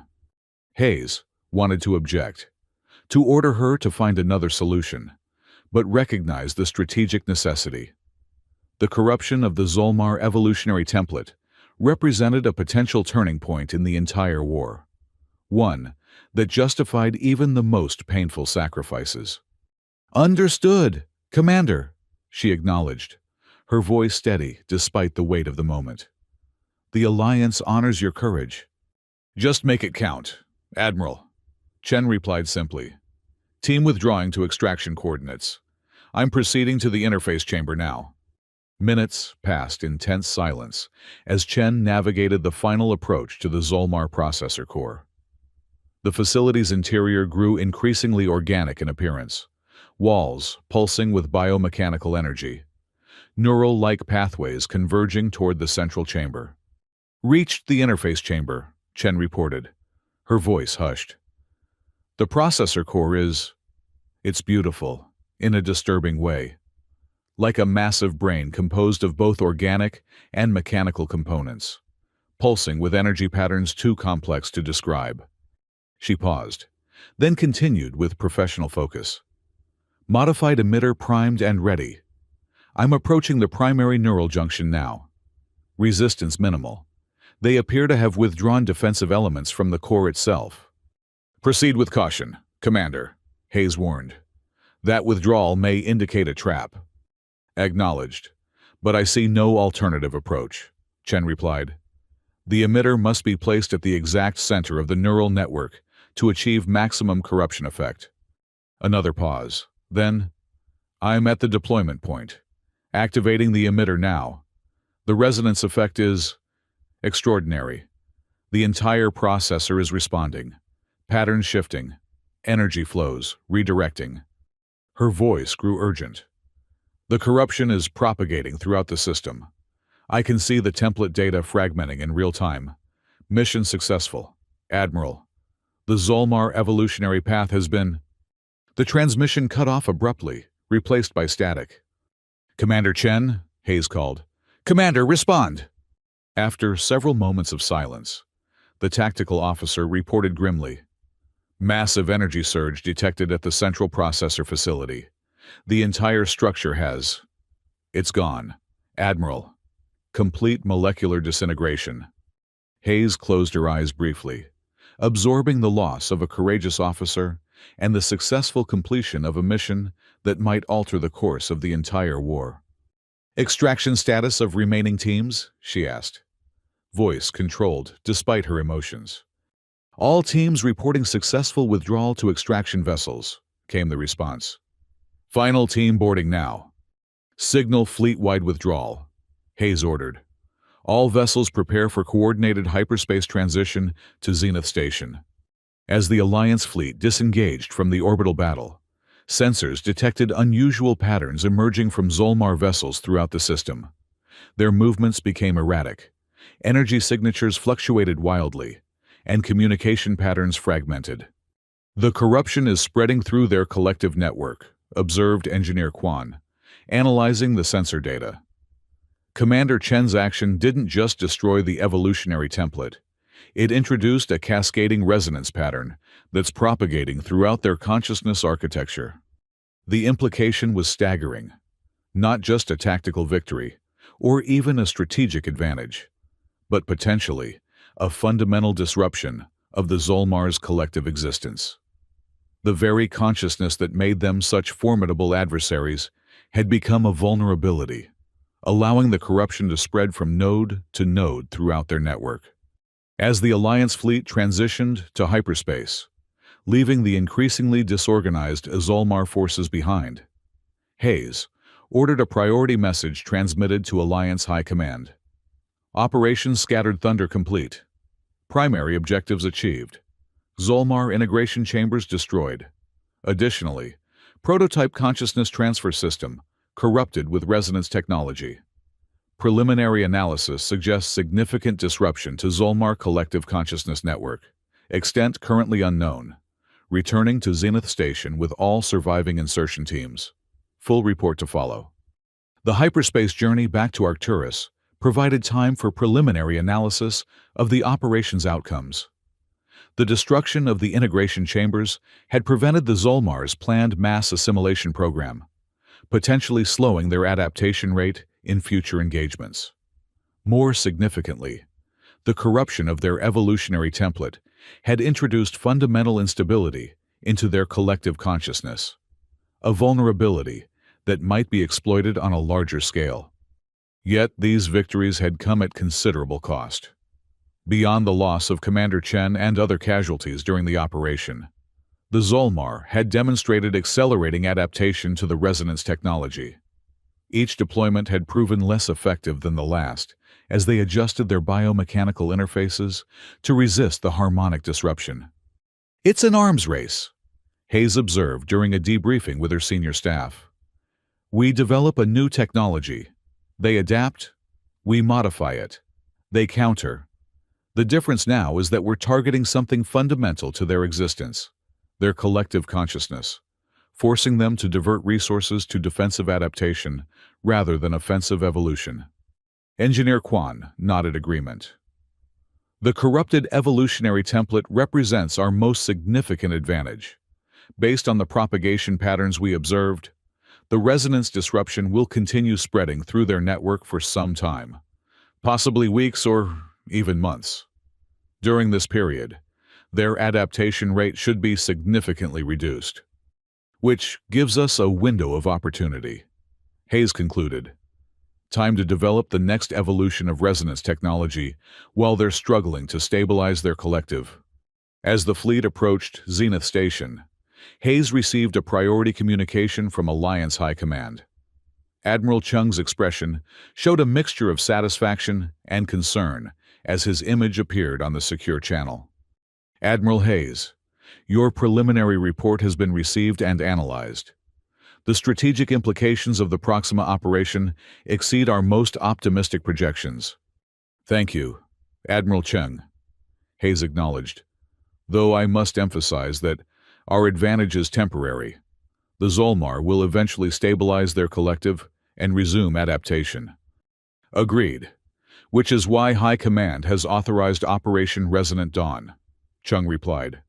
A coordinated offensive across all fronts, leveraging the current disruption in the Zolmar collective to reclaim key systems before they can recover. Hayes considered this directive carefully. An all-fronts offensive represented a significant escalation, committing Alliance resources to a decisive push rather than the defensive posture they had maintained for months. The fleet will require time for repairs and resupply, she pointed out. The Proxima operation depleted our resonance core inventory and resulted in moderate damage to multiple vessels. Understood, Chung confirmed. All Alliance manufacturing facilities have been redirected to resonance technology production. Reinforcements are en route to Zenith Station, including 6 new carrier groups equipped with the latest resonance delivery systems. This level of commitment was unprecedented, a clear indication that Alliance High Command recognized the strategic opportunity created by the Proxima operation. How long until we're expected to deploy? Hayes asked. 10 days, Chung replied. We have a limited window before the Zolmar begin recovering from the consciousness disruption. Every hour counts, Admiral. After the communication ended, Hayes retired to her quarters aboard the Adamant, now docked at Zenith Station. For the first time in days, she allowed herself a moment of genuine rest, the physical and mental fatigue of continuous operations finally catching up with her. As she drifted toward sleep, her thoughts turned to Commander Chen and the other lives lost during the campaign. Their sacrifices had changed the course of the war, transforming a desperate defensive struggle into a potential path to victory. The resonance technology had evolved from a tactical innovation into a strategic weapon that struck at the very foundation of Zolmar existence. The coming offensive would determine whether this advantage could be leveraged into a decisive turning point, whether the Alliance could reclaim lost territory and push the Zolmar back before they adapted to this new threat. The outcome remained uncertain, the challenges immense. Yet, for the first time since the war began, the balance had shifted. The seemingly unstoppable enemy had revealed a critical vulnerability, one that human ingenuity, combined with the diverse perspectives of the Alliance species, had identified and exploited. As Hayes finally surrendered to exhaustion, one thought remained clear in her mind. The tide had turned. What had begun as a desperate defense with outdated weapons had evolved into an innovative offensive strategy that threatened the enemy's very existence. The path ahead would not be easy, but it now led toward a possibility that had seemed unthinkable just weeks earlier. Victory,